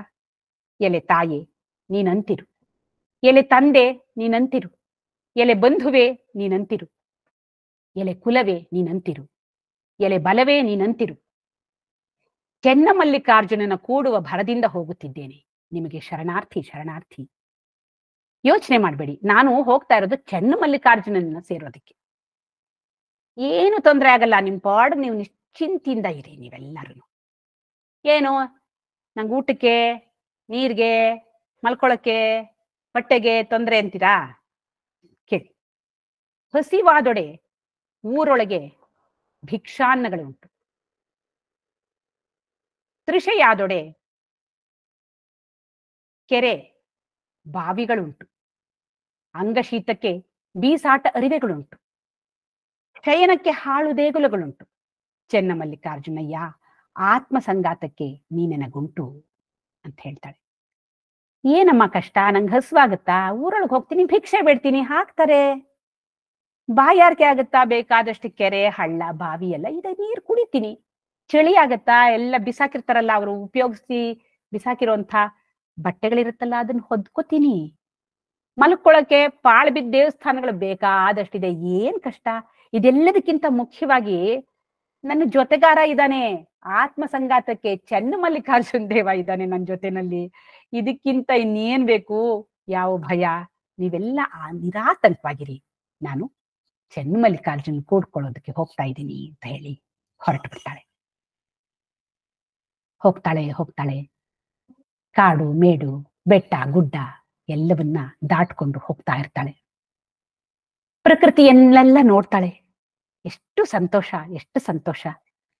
ಕಾಡಲ್ಲಿ ಹೋದಾಗ ಹೇಳ್ತಾಳೆ, ವನವೆಲ್ಲ ನೀನೆ, ವನದೊಳಗಣ ದೇವತರುವೆಲ್ಲ ನೀನೆ, ತರುವಿನೊಳಗೆ ಆಡುವ ಖಗ ಮೃಗವೆಲ್ಲ ನೀನೆ. ಚೆನ್ನಮಲ್ಲಿಕಾರ್ಜುನ ಸರ್ವಭರಿತನಾಗಿ ಎನಗೇಕೆ ಮುಖದೋರೆ ಅಂತಾಳೆ. ಅಪ್ಪ, ಈ ವನ ಏನ್ ಕಾಣ್ತಾ ಇದೆ, ಕಾಡು, ಅದೆಲ್ಲ ನೀನೆ ಕಣಪ್ಪ. ಇದರೊಳಗಿರುವಂಥ ಎಲ್ಲ ವೃಕ್ಷಗಳು ಇವೆಲ್ಲವೂ ನೀನೆ. ಇಲ್ಲೆಲ್ಲ ಆ ಮೃಗಗಳೆಲ್ಲ ಇದೆಯಲ್ಲ ಅದೆಲ್ಲ ನೀನೆ. ಆದ್ರೆ ಚೆನ್ನಮಲ್ಲಿಕಾರ್ಜುನ ಅದೆಲ್ಲ ನೀನೆ. ಆದ್ರೆ ನೀನು ನನಗ್ಯಾಕೆ ತೋರಿಸ್ತಾ ಇಲ್ಲ ನಿನ್ನ ಮುಖವನ್ನ, ನನಗ್ಯಾಕೆ ದರ್ಶನ ಕೊಡ್ತಾ ಇಲ್ಲ ಅಂತಾಳೆ. ಈ ಭಕ್ತರು ಹೀಗೆ ಎಲ್ಲವೂ ಅವನೇ ಅಂತ ಹೇಳ್ತಾಳೆ. ಎಲ್ಲವೂ ಅವನೇ ಆದ್ಮೇಲೆ ಅವನು ಬೇರೆಯಾಗಿ ಯಾಕೆ ದರ್ಶನ ಕೊಡ್ಬೇಕು? ಭಕ್ತರಿಗೆ ಹಾಗೆ ಅವನು ಬೇರೆಯಾಗಿ ತನಗೆ ಪ್ರತ್ಯೇಕವಾಗಿ ದರ್ಶನ ಕೊಡಬೇಕು ಭಗವಂತ ಅನ್ನೋ ಒಂದು ಆಸೆ. ಅದಕ್ಕೆ ಅವಳು ಕೇಳ್ತಾಳೆ, ತಿಲಿಮಿಲಿ ಎಂದೋಡುವ ಗಿಳಿಗಳಿರ ನೀವು ಕಾಣಿರೆ, ಸರವೆತ್ತಿ ಪಾಡುವ ಕೋಗಿಲೆಗಳಿರ ನೀವು ಕಾಣಿರೆ, ಎರಗಿ ಬಂದಾಡುವ ದುಂಬಿಗಳಿರ ನೀವು ಕಾಣಿರೆ, ಕೊಳನ ತಡಿಯೊಳಾಡುವ ಹಂಸೆಗಳಿರ ನೀವು ಕಾಣಿರೆ, ಗಿರಿ ಗಹ್ವರದೊಳಾಡುವ ನವಿಲುಗಳಿರ ನೀವು ಕಾಣಿರೆ, ಚೆನ್ನಮಲ್ಲಿಕಾರ್ಜುನನು ಎಲ್ಲಿದ್ದಾನೆಂದು ಹೇಳಿರೆ ಅಂತಾಳೆ. ಗಿಳಿಗಳು, ಕೋಗಿಲೆಗಳು, ಆಮೇಲೆ ಹಂಸಗಳು, ನವಿಲುಗಳು ಎಲ್ಲವನ್ನೂ ಕೇಳ್ತಾಳೆ. ನೀವು ನೋಡಿದೀರಾ ಚೆನ್ನಮಲ್ಲಿಕಾರ್ಜುನ ನಂಗೆ ತೋರಿಸ್ರೆ ನೀವು ನೋಡಿದಾಗ ಅಂತ ಕೇಳ್ತಾಳೆ. ಆ ಪ್ರಕೃತಿಯನ್ನ ನೋಡ್ತಾ ಅವಳಿಗೆ ಬಹಳ ಆನಂದ. ಆಹಾ, ಎಂಥ ಸುಂದರವಾದ ಪ್ರಕೃತಿ ಇದು, ಪೂರ್ತಿಯಾಗಿ ಭಗವಂತನ ಆರಾಧನೆಯನ್ನು ಮಾಡ್ತಾ ಇದೆಯಲ್ಲ, ಅವನಿಗೋಸ್ಕರವಾಗಿಯೇ ಇದೆಯಲ್ಲ ಇದು, ಅವನ ಪೂಜೆಗೋಸ್ಕರವಾಗೇ ಅಂತ ಹೇಳ್ತಾಳೆ. ದೃಶ್ಯವಾದ ರವಿಯ ಬೆಳಗು, ಸೂರ್ಯನ ಬೆಳಕು, ಆಕಾಶದ ವಿಸ್ತೀರ್ಣ ವಿಶಾಲವಾಗಿ ಹರಡ್ಕೊಂಡಿದೆ ಆಕಾಶ, ವಾಯುವಿನ ಚಲನೆ, ತಣ್ಣಗ್ ಬೀಸ್ತಾ ಇದೆ ಗಾಳಿ, ತರುಗುಲ್ಮ ಲತಾದಿಗಳಲ್ಲಿಯ ತಳಿರು ಪುಷ್ಪ, ಚಿಗುರುಗಳು, ಹೂವುಗಳು, ಷಡುವರ್ಣಗಳೆಲ್ಲ, ಎಲ್ಲ ಬಣ್ಣಗಳು. ಇದೆಲ್ಲ ಏನು? ಇದೆಲ್ಲ ಆ ಭಗವಂತನಿಗಾಗಿ ಮಾಡ್ತಾ ಇರುವಂತಹ ಪೂಜೆ. ಅವುಗಳೆಲ್ಲ ತಮ್ಮ ಪೂರ್ಣವಾಗಿ, ಇವಾಗೊಂದು ಹೂವು ಪೂರ್ಣವಾಗಿ ಅರಳಿದ್ರೆ ಅದು ಅದರ ಸಾರ್ಥಕ್ಯ, ಅದು ಅವನಿಗೆ ಅರ್ಪಿತ. ಅದೇ ರೀತಿಯಲ್ಲಿ ಇದೆಲ್ಲವೂ, ಈ ಸೂರ್ಯ, ಈ ಗಾಳಿ, ಈ ಆಕಾಶ, ಈ ತಳಿರು, ಚಿಗುರು, ಪುಷ್ಪ ಎಲ್ಲವೂ ಅವನಿಗೆ ಅರ್ಪಣೆಯಾಗ್ತಾ ಇದೆ. ಇದೆಲ್ಲವೂ ಹಗಲಿನ ಪೂಜೆ. ಇನ್ನು ರಾತ್ರಿ ಯಾವ ತರ ಪೂಜೆ? ಚಂದ್ರ ಪ್ರಕಾಶ, ನಕ್ಷತ್ರ, ಅಗ್ನಿ, ವಿದ್ಯುತ್ತಾದಿಗಳು ದೀಪ್ತಮಯವೆನಿಸಿಪ್ಪವೆಲ್ಲ ഇരുಳಿನ ಪೂಜೆ. ಚಂದ್ರ ಬೆಳಗ್ತಾ ಇದ್ದಾನೆ ರಾತ್ರಿ, ನಕ್ಷತ್ರಗಳು ಮಿನಗ್ತಾ ಇವೆ, ಎಲ್ಲ ಕಡೆ ಅಗ್ನಿಯನ್ನ ಉರಿಸ್ತಾ ಇದ್ದಾರೆ ಯಜ್ಞಯಾಗಾದಿಗಳಲ್ಲಿ. ಮಿಂಚು ಬಂದು ಅದು ಅವನ ಪೂಜೆಯನ್ನು ಸಲ್ಲಿಸ್ತಾ ಇದೆ. ಇವೆಲ್ಲವೂ ഇരുಳಿನ ಪೂಜೆ. ಹಗಲು ഇരുಳು ನಿನ್ನ ಪೂಜೆಯಲ್ಲಿ ಎನ್ನ ಮರೆದಿಪ್ಪೆನಯ್ಯ ಚೆನ್ನಮಲ್ಲಿಕಾರ್ಜುನ. ನೋಡ್ತಾ ಇದ್ದೀನಿ, ಬೆಳಗ್ಗೆ ಒಂದ್ ರೀತಿ ಪೂಜೆ, ರಾತ್ರಿ ಒಂದ್ ರೀತಿ ಪೂಜೆ. ಆಹಾ, ಎಂಥ ಚೆನ್ನ. ನಿನ್ನ ಪೂಜೆ ಈ ತರ ನಡೀತಾ ಇದ್ರೆ ನಾನು ಎಷ್ಟು ಸಂತೋಷವಾಗಿ ನಾನು ಇದನ್ನ ನೋಡ್ತಾ ನನ್ನನ್ನೇ ಮರ್ತು ಬಿಟ್ಟಿದ್ದೀನಪ್ಪ ಅಂತಾಳೆ. ಇವಳು ಹೀಗೆ ಈ ಪೂಜೆಯಲ್ಲಿ ಮೈ ಮರೆತು ಹೋಗ್ತಾ ಇದ್ರೆ ಈ ಜನ ಸುಮ್ಮನೆ ಬಿಡ್ತಾರಾ? ಒಬ್ಬೊಬ್ಬರು ಅನ್ನೋಂಥರ. ಕೆಲವರು ಇವಳನ್ನ ನೋಡಿ ಮೆಚ್ಚಿ ಹೊಗಳ್ತಾರೆ, ಆಹಾ ಎಂಥ ಭಕ್ತಿ ಅಂತಾಳೆ. ಇನ್ ಕೆಲವರು ಥೂ ನೋಡು ಹೆಂಗ್ ಮೈ ಬಿಟ್ಕೊಂಡು ಹೋಗ್ತಾ ಇದ್ದಾಳೆ, ನಾಚಿಕೆ ಮಾನ ಮರ್ಯಾದೆ ಇದೆಯಾ ಇವಳಿಗೆ ಅಂತ ಬೈತಾರೆ. ಇನ್ ಕೆಲವರು ಇದೇ ಅವಕಾಶ ಅಂತ ಹೇಗಾದ್ರೂ ಮಾಡಿ ಇವಳನ್ನ ಲಪ್ಟಾಯಿಸ್ಬಿಡ್ಬೇಕು ಅಂತ ನೋಡ್ತಾರೆ. ಒಂದಾ ಎರಡಾ ಕಷ್ಟಗಳು, ಅಷ್ಟು ಯೌವನ, ಚಿಕ್ಕ ವಯಸ್ಸು, ಬೇಜಾರಾಗತ್ತೆ ಇವಳಿಗೆ. ಏನ್ ಮಾಡ್ತಾಳೆ? ಏನು ಮಾಡಕ್ಕಾಗಲ್ಲ, ಜನ ಇರೋದೇ ಹೀಗೆ. ಬೆಟ್ಟದ ಮೇಲೊಂದು ಮನೆಯ ಮಾಡಿ ಮೃಗಗಳಿಗೆ ಗಂಜಿದೊಡೆ ಎಂತಯ್ಯ, ಸಮುದ್ರದ ತಡಿಯಲೊಂದು ಮನೆಯ ಮಾಡಿ ನೊರೆ ತೆರೆಗಳಿಗೆ ಅಂಜಿದೊಡೆ ಎಂತಯ್ಯ, ಸಂತೆಯೊಳಗೊಂದು ಮನೆಯ ಮಾಡಿ ಶಬ್ದಕ್ಕೆ ನಾಚಿದೊಡೆ ಎಂತಯ್ಯ. ಚೆನ್ನಮಲ್ಲಿಕಾರ್ಜುನ ದೇವ ಕೇಳಯ್ಯ, ಲೋಕದೊಳಗೆ ಹುಟ್ಟಿದ ಬಳಿಕ ಸ್ತುತಿ ನಿಂದೆಗಳು ಬಂದಡೆ ಮನದಲ್ಲಿ ಕೋಪವ ತಾಳದೆ ಸಮಾಧಾನಿಯಾಗಿರಬೇಕು. ಏನ್ ಮಾಡೋದಪ್ಪ? ಈಗ ಬೆಟ್ಟದ ಮೇಲೆ, ಅಲ್ಲಿ ಏನು ಬೆಟ್ಟ ಏನು ಬೇರೆ ಕ್ರೂರ ಮೃಗಗಳು ಅವೆಲ್ಲ ವಾಸ ಮಾಡೋ ಜಾಗ. ನಾವ್ ಅಲ್ಲಿ ಹೋಗಿ ಮನೆ ಮಾಡ್ಕೊಂಡು ಅಯ್ಯೋ ಇಲ್ಲೆಲ್ಲ ಕ್ರೂರ ಮೃಗ ಇದೆ, ಚಿಚೆ ಚಿಚೆ ಇವೆಲ್ಲ ಇಲ್ಲಿರ್ಬಾರ್ದು, ಎಲ್ಲಾನು ಹೊಡೆ ಸಾಯಿಸ್ಬಿಡಿ ಅಂತಂದ್ರೆ ಆಗತ್ತಾ? ಅವಿರೋ ಜಾಗ ಅದು. ನಾವು ಬೇಕಾದ್ರೆ ಊರಲ್ಲಿ ಮನೆ ಮಾಡ್ಕೋಬೇಕು. ಅದ್ ಬಿಟ್ಬಿಟ್ಟು ಬೆಟ್ಟದ ಮೇಲೆ ಹೋಗಿ ಮನೆ ಮಾಡ್ಕೊಂಡ್ರೆ ಅವಳಿಗೆ ತೊಂದರೆ ಮಾಡೋದು ಸರಿನಾ? ಸಮುದ್ರದ ತಡಿಯೊಳೊಂದು ಮನೆಯ ಮಾಡಿ ನೊರೆ ತೆರೆಗಳಿಗೆ ಗಂಜಿ ದೊಡೆ ಅಂತಯ್ಯ. ಸಮುದ್ರದಲ್ಲಿ ಇರೋದೇ ದೊಡ್ಡ ದೊಡ್ಡ ಅಲೆಗಳು, ನೊರೆ. ಅಲ್ಲಿ ಹೋಗಿ ಮನೆ ಮಾಡ್ಕೊಂಡು ಅಯ್ಯಪ್ಪ ಎಷ್ಟೆಷ್ಟು ದೊಡ್ಡ ಅಲೆ ಬರ್ತಾ ಇದೆ, ಅಯ್ಯಯ್ಯೋ ಸುನಾಮಿ ಬಂದ್ಬಿಡುತ್ತೇನೋ, ನಾವು ಸತ್ತು ಹೋಗ್ತೀವೋ ಏನೋ. ಅಲ್ಲಿ ಯಾಕೆ ಹೋಗ್ಬೇಕು? ಸಂತೆಯೊಳಗೊಂದು ಮನೆಯ ಮಾಡಿ ಶಬ್ದಕ್ಕೆ ನಾಚಿದೊಡೆಂತಯ್ಯ. ಸಂತೆ ಮೊದ್ಲೇ ಗಲಾಟೆ. ಆ ಮಾರವ್ರು ಕೂಗ್ತಾ ಇರ್ತಾರೆ, ನಮ್ ಸಾಮಾನಿಷ್ಟು, ನಮ್ ಸಾಮಾನಿಷ್ಟು, ಇಷ್ಟು ಕಡಿಮೆ ದರ ನಮ್ದು, ಬನ್ನಿ ಬನ್ನಿ ಬನ್ನಿ ನಮ್ಮ ಹತ್ರ ತಗೊಳ್ಳಿ ಅಂತ ಅವ್ರು ಕೂಗ್ತಾ ಇದ್ರು. ಈ ತಗೊಳ್ಳೋರು ಏನಪ್ಪಾ ಇಷ್ಟು ಕೊಡ್ತೀಯಾ, ಇಷ್ಟು ಕಡಿಮೆ ಕೊಡ್ತೀಯಾ, ಇದ ಚೆನ್ನಾಗಿದೆ ನೋಡು, ಆ ಅಂಗಡಿಲಿ ಎಷ್ಟು ಚೆನ್ನಾಗಿದೆ ನೋಡು, ಅದೇ ಬೆಲೆ ಕೊಡು. ಇವ್ರು ಕಿರ್ಚ್ತಾ ಇರ್ತಾರೆ. ಎಲ್ಲ ಜೋರ್ ಗದ್ಲ. ಅಲ್ಲಿ ಹೋಗಿ ಮನೆ ಮಾಡ್ಕೊಂಡು ಚಿಚಿ ಚಿಚಿ ಚಿಚಿ ಇದೇನ್ ಗದ್ಲ ಇದು, ಈ ಪಾರ್ಟಿ ಮಾತಾಡ್ತಾರೆ, ಥು ಎಲ್ಲ ಸುಮ್ನಿರಿ, ಮಾತಾಡ್ಬೇಡಿ ನೀವು, ಸೈಲೆನ್ಸ್ ಅಂದ್ರೆ ಆಗತ್ತಾ? ಆಗಲ್ಲ. ಅದಿರೋದೇ ಹಾಗೆ. ಚೆನ್ನಮಲ್ಲಿಕಾರ್ಜುನ ದೇವ ಕೇಳಯ್ಯ, ಲೋಕದೊಳಗೆ ಹುಟ್ಟಿದ ಬಳಿಕ ಲೋಕದಲ್ಲಿ ಹುಟ್ಟುಬಿಟ್ಟಿದೀವಿ. ಸ್ತುತಿ ನಿಂದೆಗಳು ಬಂದಡೆ ಮನದಲ್ಲಿ ಕೋಪವ ತಾಳದೆ ಸಮಾಧಾನಿಯಾಗಿರ್ಬೇಕು. ಇಲ್ಲಿ ಬಂದೇ ಬರುತ್ತೆ. ಕೆಲವರು ಹೊಗಳ್ತಾರೆ, ಕೆಲವರು ತೆಗಳ್ತಾರೆ, ಹೊಗಳದವರೇ ಆಮೇಲೆ ತೆಗಳ್ತಾರೆ, ತೆಗಳ್ದವರೇ ಆಮೇಲೆ ಹೊಗಳ್ತಾರೆ. ಏನು ಮಾಡಕ್ಕಾಗಲ್ಲ. ಅದಕ್ಕೆ ನಾನೇನ್ ಮಾಡ್ಕೋಬೇಕು? ಸಮಾಧಾನವಾಗಿರ್ಬೇಕು ಅಂತ ಹೇಳ್ಕೊಂಡು ತನಗ್ತಾನೆ ಈ ಪುಟ್ಟ ಹುಡುಗಿ ಹೋಗ್ತಾ ಇರ್ತಾಳೆ.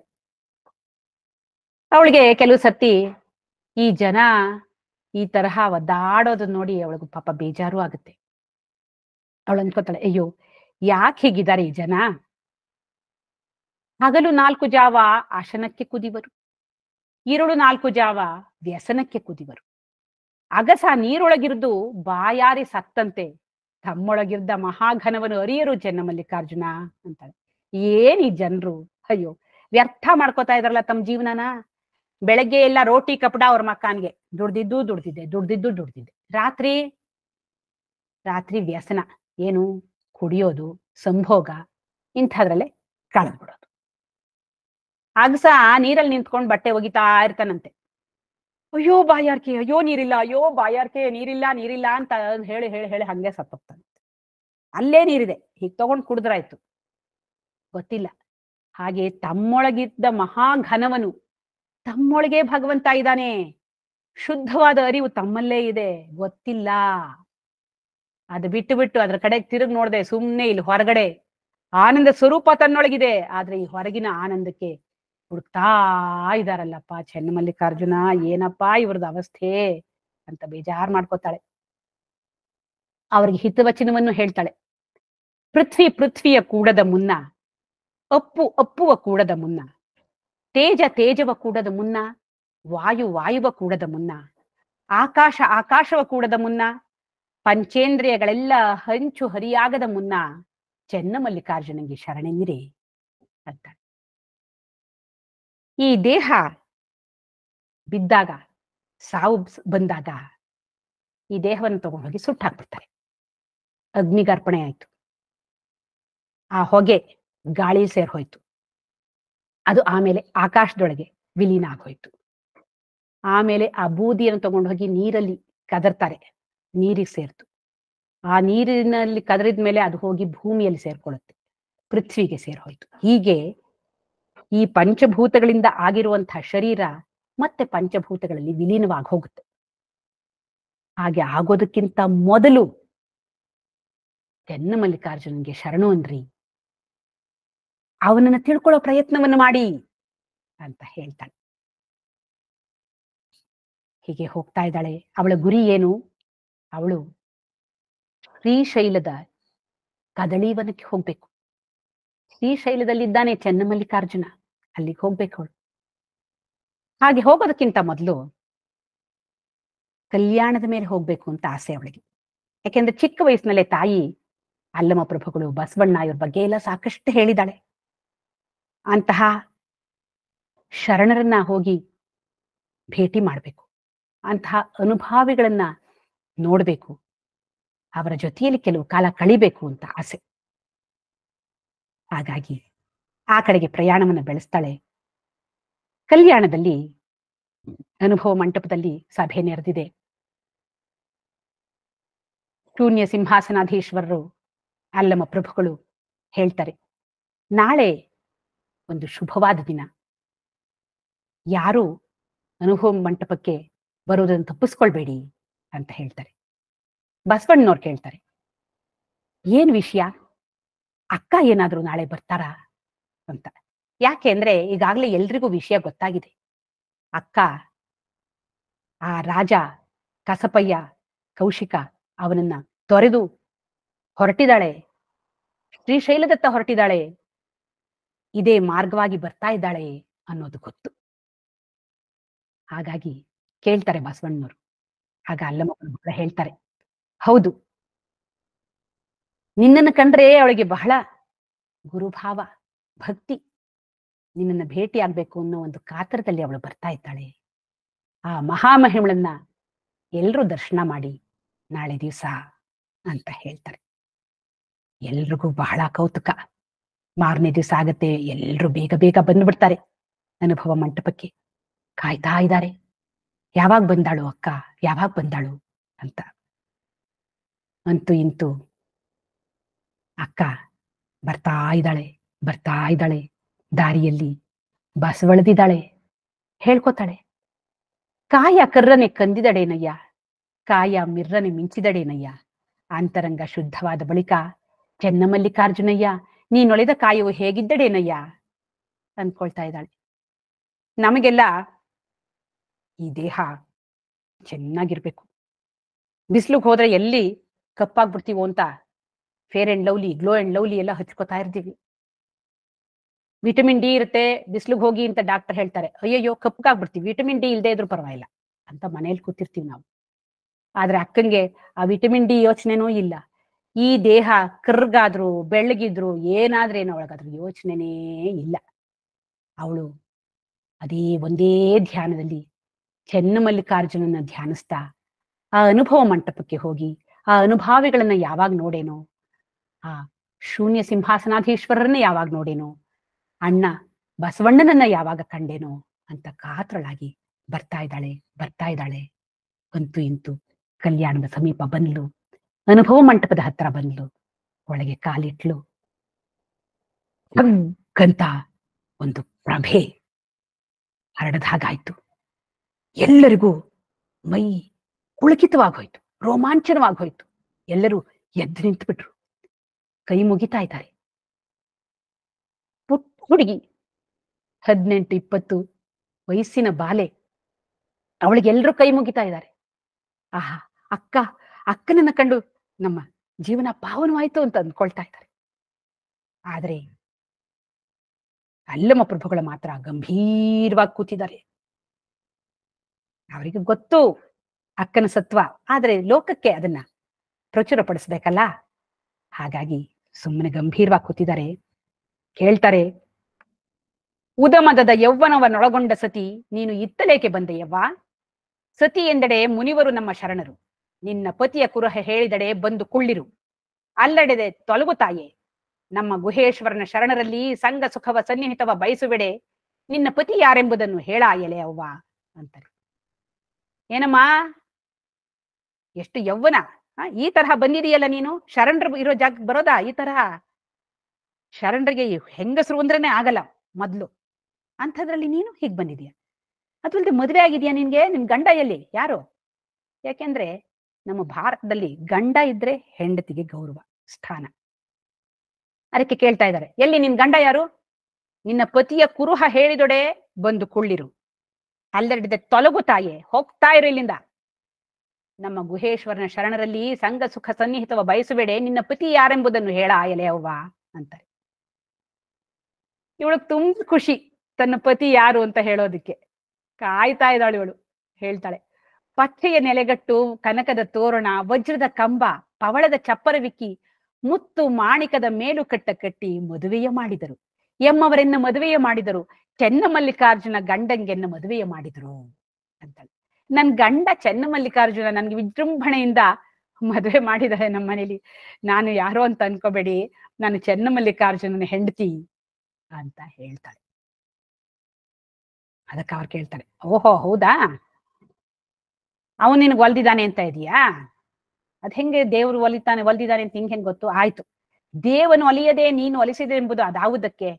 ಭಾವಶುದ್ಧವಾದಲ್ಲಿ ಸೀರೆಯನ್ನು ಉಳಿದು ಕೂದಲ ಮರೆ ಮಾಡ್ಲೇಕೆ?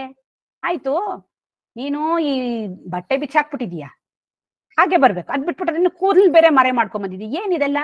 ಯಾಕಿದೆಲ್ಲ ವೇಷ ನಿಂದು ಅಂತ ಕೇಳ್ತಾರೆ.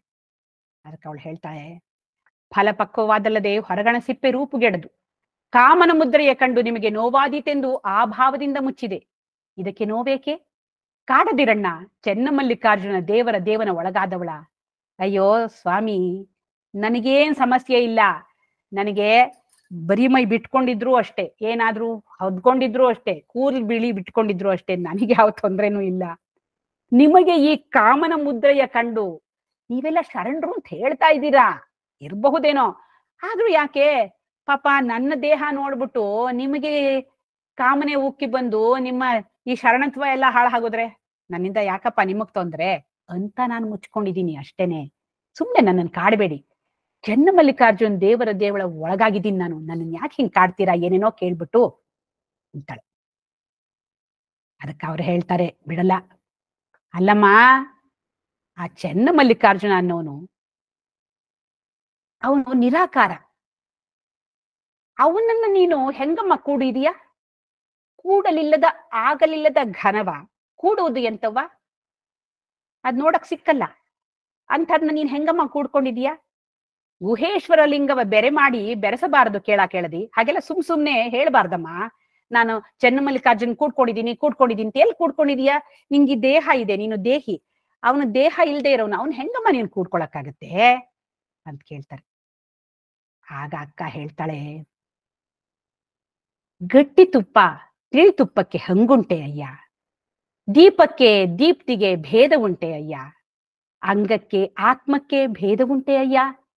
ಎನ್ನಂಗವನು ಶ್ರೀ ಗುರು ಮಂತ್ರವ ಮಾಡಿ ತೋರಿದನಾಗಿ ಸಾವಯವಕ್ಕೂ ನಿರ್ವಯವಕ್ಕೂ ಭೇದವಿಲ್ಲವಯ್ಯ, ಭಿನ್ನವಿಲ್ಲವಯ್ಯ. ಚೆನ್ನಮಲ್ಲಿಕಾರ್ಜುನ ದೇವರ ಬೆರೆಸಿ ಮತಿಗೆಟ್ಟವಲ್ ನೇತಕ್ಕೆ ನುಡಿಸುವಿರಯ್ಯ ಅಂತಾಳೆ. ಏನಪ್ಪ ಹೀಗ್ ಕೇಳ್ತಿರಲ್ಲ? ನೋಡಿ, ತುಪ್ಪ ಚಳಿಗಾಲದಲ್ಲಿ ಗಟ್ಟಿಯಾಗಿರುತ್ತೆ, ಬೇಸಿಗೆ ಕಾಲದಲ್ಲಿ ನೀರಾಗಿರುತ್ತೆ. ಹಾಗನ್ ಮಾತ್ರಕ್ಕೆ ಅದೇ ತುಪ್ಪ ತಾನೇ ಅದು ಬೇರೆ ಬೇರೆನಾ? ಬೇಸಿಗೆ ಕಾಲದ ತುಪ್ಪ ಬೇರೆ, ಚಳಿಗಾಲದ ತುಪ್ಪ ಬೇರೆನಾ? ಒಂದೇ ತಾನೇ ಅದು. ದೀಪಕ್ಕೆ ದೀಪ್ತಿಗೆ ಭೇದ ಉಂಟಾ? ದೀಪದ ಜ್ವಾಲೆಗೆ ಮತ್ತ ಬೆಳಕಿಗೆ ಭೇದ ಇದೆಯೇನಪ್ಪ? ಅಂಗಕ್ಕೆ ಆತ್ಮಕ್ಕೆ ಭೇದ ಉಂಟೆ ಅಯ್ಯ. ಅಲ್ಲಪ್ಪ, ಇಲ್ಲಿ ಅಂಗ ಕಾಣ್ತಾ ಇದೆ ಅಂತೀರ.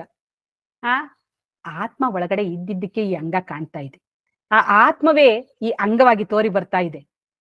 ಹೇಗೆ ತಿಳಿ ತುಪ್ಪ ಗಟ್ಟಿಯಾಗಿತ್ತೋ ಆ ರೀತಿ ಆ ಆತ್ಮವೇ ಅಂಗವಾಗಿ ಕಾಣಿಸ್ತಾ ಇದೆಯಪ್ಪ. ಅದನ್ನ ಹೆಂಗೆ ಬೇರೆ ಬೇರೆ ಅಂತೀರಾ? ಎನ್ನಂಗವನು ಶ್ರೀ ಗುರು ಮಂತ್ರವ ಮಾಡಿ ತೋರಿದನಾಗಿ ಸಾವಯವಕ್ಕೂ ನಿರವಯವಕ್ಕೂ ಭಿನ್ನವಿಲ್ಲವಯ್ಯ. ಇದು ಸಾವಯವ ಕಾಣ್ತಾ ಇರೋದು, ಅದು ನಿರವಯವ ಆತ್ಮ. ಆದ್ರೆ ಅದೆರಡಕ್ಕೂ ಭೇದ ಇಲ್ಲಪ್ಪ. ಇದನ್ನ ಗುರು ತಿಳಿಸ್ಕೊಟ್ಟಿದ್ದಾನೆ ನನಗೆ. ಚೆನ್ನಮಲ್ಲಿಕಾರ್ಜುನ ದೇವರ ಬೆರೆಸಿ ಮತಿಗೆಟ್ಟವಳ ನೇತಕ್ಕೆ ನುಡಿಬಿರಯ್ಯ. ನಾನು ಅವನಲ್ಲಿ ಸೇರ್ ಹೋಗಿದ್ದೀನಿ. ನನ್ನ ತಲೆಯೆಲ್ಲ, ನನ್ನ ಬುದ್ಧಿಯೆಲ್ಲ, ನನ್ನ ಮತಿಯೆಲ್ಲ ಅವನಲ್ಲಿ ಸೇರ್ ಹೋಗಿದೆ. ಅಂಥವಳು ನನ್ನನ್ನ ನೀನು ಯಾಕೆ ಸುಮ್ಮನೆ ಏನೇನೋ ಪ್ರಶ್ನೆ ಕೇಳಿ ನನ್ನನ್ನು ಒದ್ದಾಡಿಸ್ತಾ ಇದ್ದೀರಾ ಅಂತಾಳೆ. ತುಂಬಾ ಸಂತೋಷ ಆಗಿ ಹೋಗುತ್ತೆ ಅಲ್ಲಮ್ಮ ಪ್ರಭುಗಳಿಗೆ. ಆಹಾ, ಎಷ್ಟು ಚೆನ್ನಾಗಿ ತಿಳ್ಕೊಂಡಿದ್ದಾಳೆ.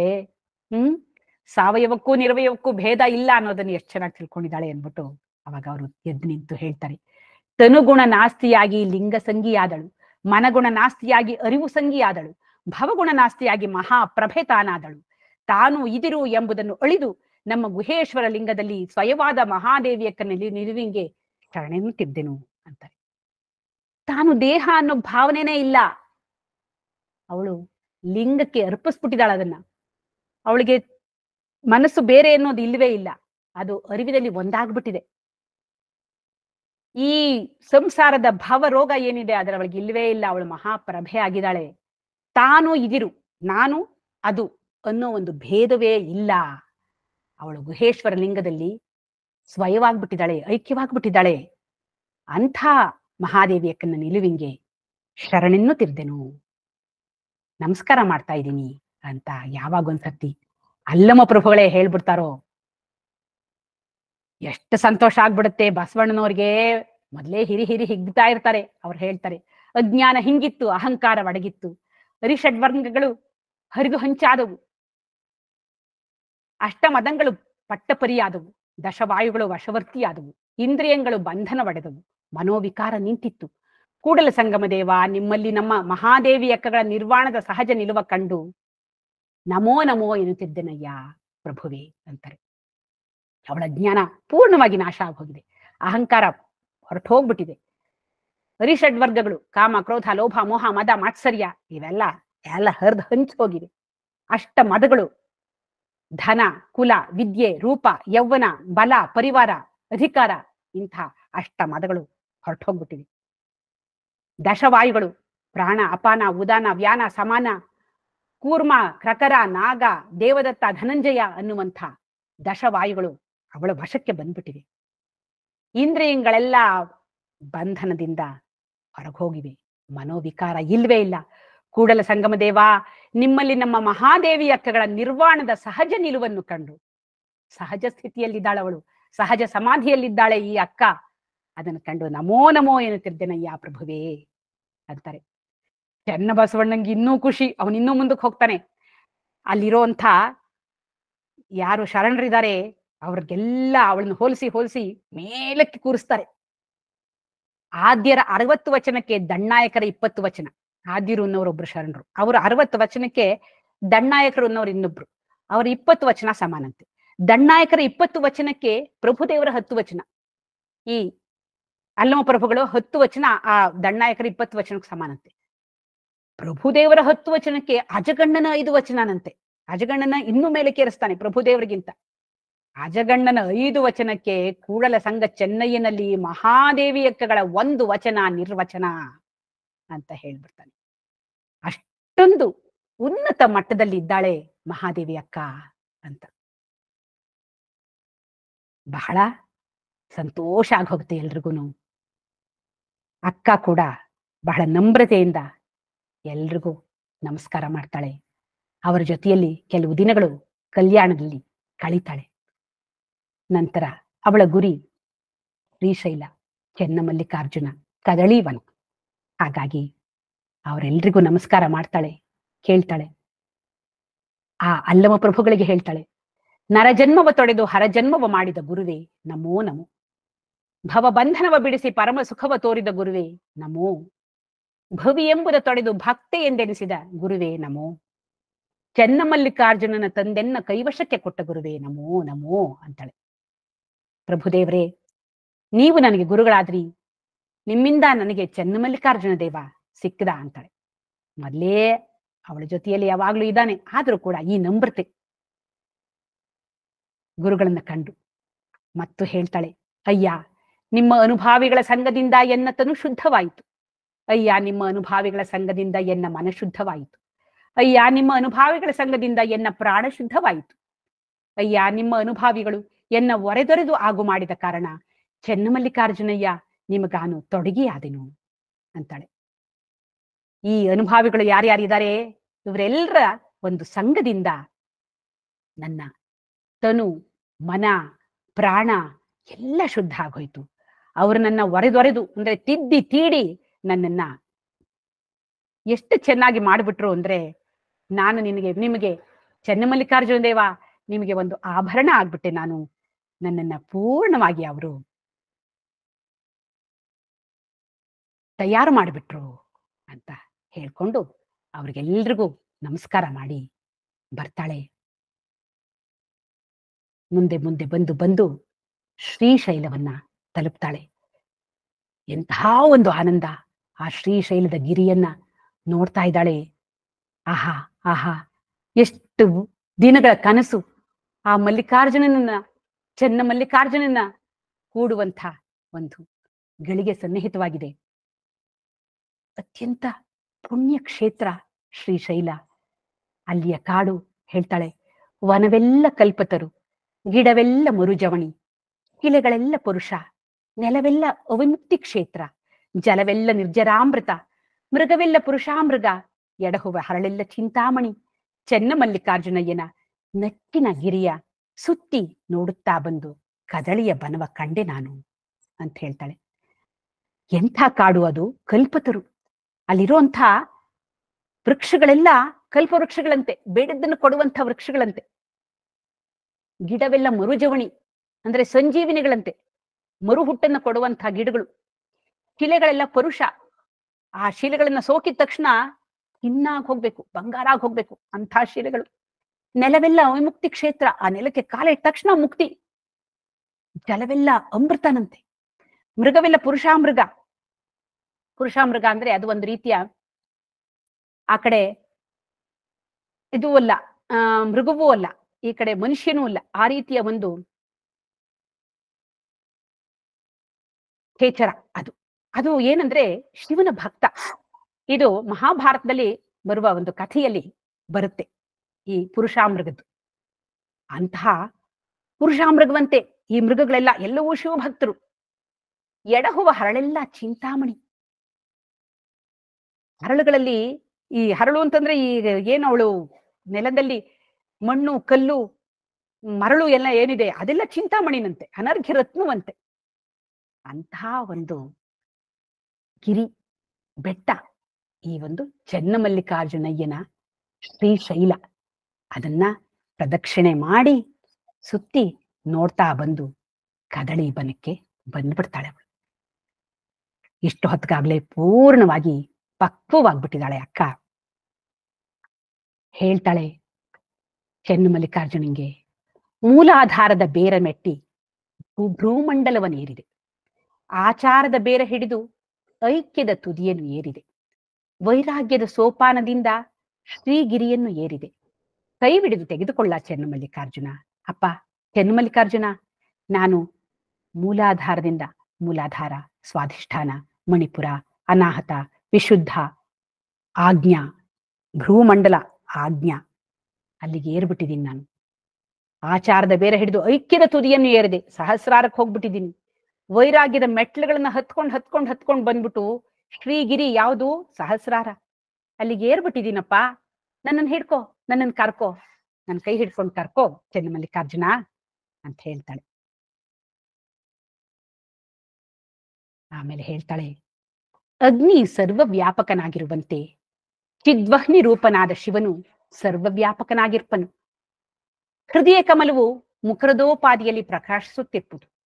ಆ ಕನ್ನಡಿಯೋಪಾದಿಯ ಹೃದಯ ಕಮಲದಲ್ಲಿ ವ್ಯಾಪಕನಾದ ಶಿವನು ಆತ್ಮನೆನಿಸಿಕೊಂಡು ಪ್ರತಿಬಿಂಬಿಸುತ್ತಿರ್ಪನು. ವೇದೋಪನಿಷತ್ ಗಾಯತ್ರಿ ಪ್ರಸಿದ್ಧವಾದಿ ರಹಸ್ಯವಂ ಗುರೂಪದೇಶದಿಂ ತಿಳಿಯುವುದಯ್ಯ ಅಂತಾಳೆ. ಈ ಭಗವತ್ ಸ್ವರೂಪ ಸಚ್ಚಿತ್ ಆನಂದ ಸ್ವರೂಪನಾದ ಶಿವ ಅವನು ಎಲ್ಲೆಲ್ಲೂ ಇದ್ದಾನೆ. ಹಾಗೆ ಎಲ್ಲೆಲ್ಲೂ ಇರುವಂತಹ ಶಿವ ಅವನು ಹೃದಯ ಕಮಲ ಅನ್ನುವಂಥ ಒಂದು ಕನ್ನಡಿಯಲ್ಲಿ ಅವನು ಪ್ರಕಾಶಿಸ್ತಾ ಇದ್ದಾನೆ. ಅಲ್ಲಿ ಆತ್ಮ ಅಂತ ಕರೆಸ್ಕೊಳ್ತಾ ಇದ್ದಾನೆ. ಅಂತಹ ಆತ್ಮ ಬೇರೆಯಲ್ಲ, ಪರಮಾತ್ಮ ಬೇರೆಯಲ್ಲ. ಇದನ್ನ ವೇದಗಳು, ಗಾಯತ್ರಿ ಎಲ್ಲವೂ ಸಾರಿ ಸಾರಿ ಹೇಳ್ತಾ ಇವೆ. ಇದನ್ನ, ಈ ರಹಸ್ಯವನ್ನ ಗುರುಪದೇಶದಿಂದ ತಿಳ್ಕೊಳ್ಬೇಕು. ನಾನು ಆತ್ಮಸ್ವರೂಪ, ಆತ್ಮ ಪರಮಾತ್ಮ ಬೇರಲ್ಲ ಅನ್ನೋದನ್ನ ತಿಳ್ಕೊಳ್ಬೇಕು ಅಂತ ಹೇಳ್ತಾ ಇದ್ದಾಳೆ. ಮುಂದೆ ಲಿಂಗದೊಳಗೆ ಅಂಗವಾಗಿ ಅಂಗವ ಲಿಂಗೈಕ್ಯ ಮಾಡಿದೆ, ಮನದೊಳಗೆ ಮನವಾಗಿ ಮನವ ಲಿಂಗೈಕ್ಯವ ಮಾಡಿದೆ, ಭಾವದೊಳಗೆ ಭಾವವಾಗಿ ಭಾವವ ಲಿಂಗೈಕ್ಯ ಮಾಡಿದೆ, ಅರಿವಿನೊಳಗೆ ಅರಿವಾಗಿ ಅರಿವ ಲಿಂಗೈಕ್ಯವ ಮಾಡಿದೆ, ಜ್ಞಾನದೊಳಗೆ ಜ್ಞಾನವಾಗಿ ಜ್ಞಾನವ ಲಿಂಗೈಕ್ಯವ ಮಾಡಿದೆ, ಶ್ರೀಗಳೆಲ್ಲವ ನಿಲ್ಲಿಸಿ ನಿಷ್ಕ್ರಿಯಾತೀತನಾಗಿ ನಿಷ್ಪತಿ ಲಿಂಗೈಕ್ಯವ ಮಾಡಿದೆ, ಚೆನ್ನಮಲ್ಲಿಕಾರ್ಜುನನೊಳಗೆ ನಾನಳಿದನಾಗಿ ಲಿಂಗವೆಂಬ ಘನವೋ ಎನ್ನಲ್ಲಿ ಅಳಿಯಿತ್ತು ಕಾಣ ಸಂಗನ ಬಸವಣ್ಣ ಅಂತ ಹೇಳ್ತಾಳೆ.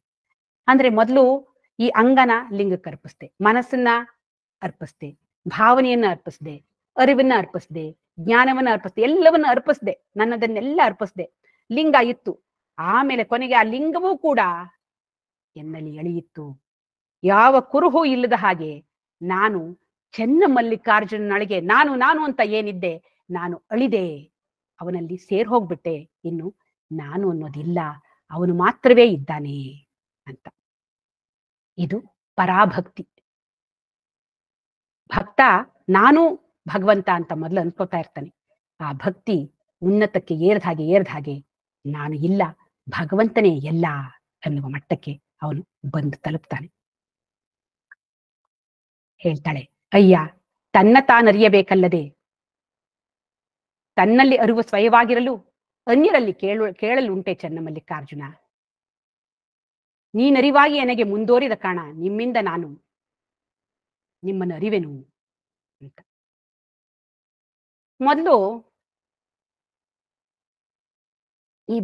ಮೊದಲು ಮನುಷ್ಯ ಸಾಮಾನ್ಯವಾಗಿ ಏನ್ ಮಾಡ್ಕೊಂಡಿರ್ತಾನೆ, ತಾನಿದ್ದೀನಿ, ಪ್ರಪಂಚ ಇದೆ, ತಾನು ಪ್ರಪಂಚವನ್ನ ತಿಳಿತಾ ಇದ್ದೀನಿ ಅಂತ ಅನ್ಕೊಂಡಿರ್ತಾನೆ. ಆಮೇಲೆ ಗುರುಗಳು ಬಂದು ಹೇಳ್ತಾರೆ, ನೋಡಪ್ಪ, ನೀನ್ ದೇಹ ಮನಸ್ಸು ಬುದ್ಧಿ ಅಲ್ಲ, ಈ ದೇಹ ಮನಸ್ಸು ಬುದ್ಧಿ ಕೂಡ ಪ್ರಪಂಚಕ್ಕೆ ಸೇರಿದ್ದು. ಹಾಗಾಗಿ ಅದನ್ನ ಅರಿತಾ ಇರುವಂತ ಅರಿವು ನಿನ್ನಲ್ಲಿದೆ, ಅದನ್ನು ಗುರುತಿಸ್ಕೋ, ಆ ಅರಿವು ನೀನು ಅನ್ನೋದನ್ನ ಹೇಳ್ತಾರೆ. ಆಗ ಇವನು, ಹೌದು, ಪ್ರಪಂಚವನ್ನು ಅರಿತಾ ಇರೋ ಹಾಗೆ ಈ ದೇಹವನ್ನು ಕೂಡ ಅರಿಯೋದಕ್ಕೆ ಸಾಧ್ಯವಾಗ್ತಾ ಇದೆ. ಹಾಗಾಗಿ ಆ ಅರಿವು ನಾನು, ಆ ಸಾಕ್ಷಿ ನಾನು ಅನ್ನೋದನ್ನ ತಿಳ್ಕೊಳ್ತಾನೆ. ಹಾಗೆ ತಿಳ್ಕೊಂಡ ನಂತರ ಮುಂದಿನ ಹಂತದಲ್ಲಿ ಇದು ಏನನ್ನ ಅರಿತಾ ಇದೆಯೋ ಈ ಸಾಕ್ಷಿ, ಈ ದೇಹ ಮನಸ್ಸು ಬುದ್ಧಿ ಹಾಗೂ ಈ ಪ್ರಪಂಚ, ಇದೆಲ್ಲವೂ ಮಿಥ್ಯ, ಇದೆಲ್ಲವೂ ಬಂದು ಹೋಗ್ತಾ ಇದೆ. ಹಾಗಾಗಿ ಈ ಮಿಥ್ಯೆಯನ್ನ ಅರಿಯೋದಕ್ಕಾದ್ರೂ ಏನಿದೆ, ಬಂದು ಹೋಗ್ತಾ ಇರೋದನ್ನ ಅರಿಯೋದಾದ್ರೂ ಏನು? ಹಾಗಾಗಿ ಈ ಸಾಕ್ಷ್ಯಂ ಅಂತ ಏನಿದೆ ಅದು ಇಲ್ಲ ಅಂತ ಆದ್ಮೇಲೆ ಸಾಕ್ಷಿತ್ವಕ್ಕೂ ಬೆಲೆ ಇಲ್ಲ, ಅರಿಯೋದಕ್ಕೆ ಏನೂ ಇಲ್ಲ ಅಂತಾದಾಗ ಪೂರ್ಣವಾದ ಅರಿವಿನ ಸ್ವರೂಪವಾಗಿ ಏನನ್ನೂ ಅರಿಯುವುದಕ್ಕೆ ಇಲ್ಲದೆ ತನ್ನಷ್ಟಕ್ಕೆ ತಾನೇ ಸುಮ್ಮನೆ ಇರುವ ಘನವಾಗಿ ಅರಿವಾಗಿ ಎದ್ದು ಬಿಡ್ತಾನೆ. ಅವನೇ ಮಹಾಜ್ಞಾನಿ, ಅವನೇ ನಿತ್ಯ ಮುಕ್ತ, ಜೀವನ್ಮುಕ್ತ. ಇಂತಹ ಒಂದು ಜೀವನ್ಮುಕ್ತ ಸ್ಥಿತಿಯನ್ನ ಈ ಅಕ್ಕ ಗಳಿಸ್ಕೊಳ್ತಾಳೆ. ತಾನು ಚನ್ನಮಲ್ಲಿಕಾರ್ಜುನ ಅಂತ ಮೊದಲು ಬೇರೆ ಇದ್ದಾಗ, ನಂತರ ಎಲ್ಲವನ್ನೂ ಚನ್ನಮಲ್ಲಿಕಾರ್ಜುನಿಗೆ ಅರ್ಪಿಸಿ, ತನ್ನನ್ನು ಕೂಡ ಅರ್ಪಿಸಿ, ತಾನು ಅನ್ನೋದು ಇಲ್ಲ ಅಂತಾಗಿ ಬರೀ ಅರಿವು ಮಾತ್ರವೇ ಉಳಿದು ಅವಳು ಪೂರ್ಣವಾಗಿ ಕೃತಕೃತ್ಯಳಾಗ್ತಾಳೆ. ಇಂಥ ಅಕ್ಕ ನಮಗೆಲ್ಲರಿಗೂ ದಾರಿದೀಪವಾಗಲಿ. ಪರಾಭಕ್ತಿಯ ಪರಾಕಾಷ್ಠೆಯಲ್ಲಿ ನಿಂತು ಜ್ಞಾನದ ನಿಧಿಯಾಗಿ ಕಂಡು ಬಂದ ಅಕ್ಕ ನಮಗೆಲ್ಲರೂ ಆಶೀರ್ವಾದವನ್ನು ಮಾಡಲಿ. ಅವಳ ಕೃಪೆಯಿಂದ ನಾವೆಲ್ಲರೂ ಅವಳ ಮಾರ್ಗದಲ್ಲಿ ನಡೆದು ನಮ್ಮಲ್ಲಿರುವ ಆತ್ಮ ಸ್ವರೂಪವನ್ನು ತಿಳಿದುಕೊಳ್ಳೋಣ. ನಾನೇ ಶುದ್ಧವಾದ ಅರಿವು, ಸಚ್ಚಿತ್ ಆನಂದ ಸ್ವರೂಪ ಅನ್ನೋದನ್ನ ಗುರು ಕೃಪೆಯಿಂದ, ಅಕ್ಕನ ಕೃಪೆಯಿಂದ ತಿಳಿದುಕೊಳ್ಳೋಣ ಅಂತ ಪ್ರಾರ್ಥನೆ ಮಾಡ್ತಾ ನನ್ನ ಉಪನ್ಯಾಸವನ್ನು ಮುಗಿಸ್ತಾ ಇದ್ದೇನೆ. ಹರಿ ಓಂ.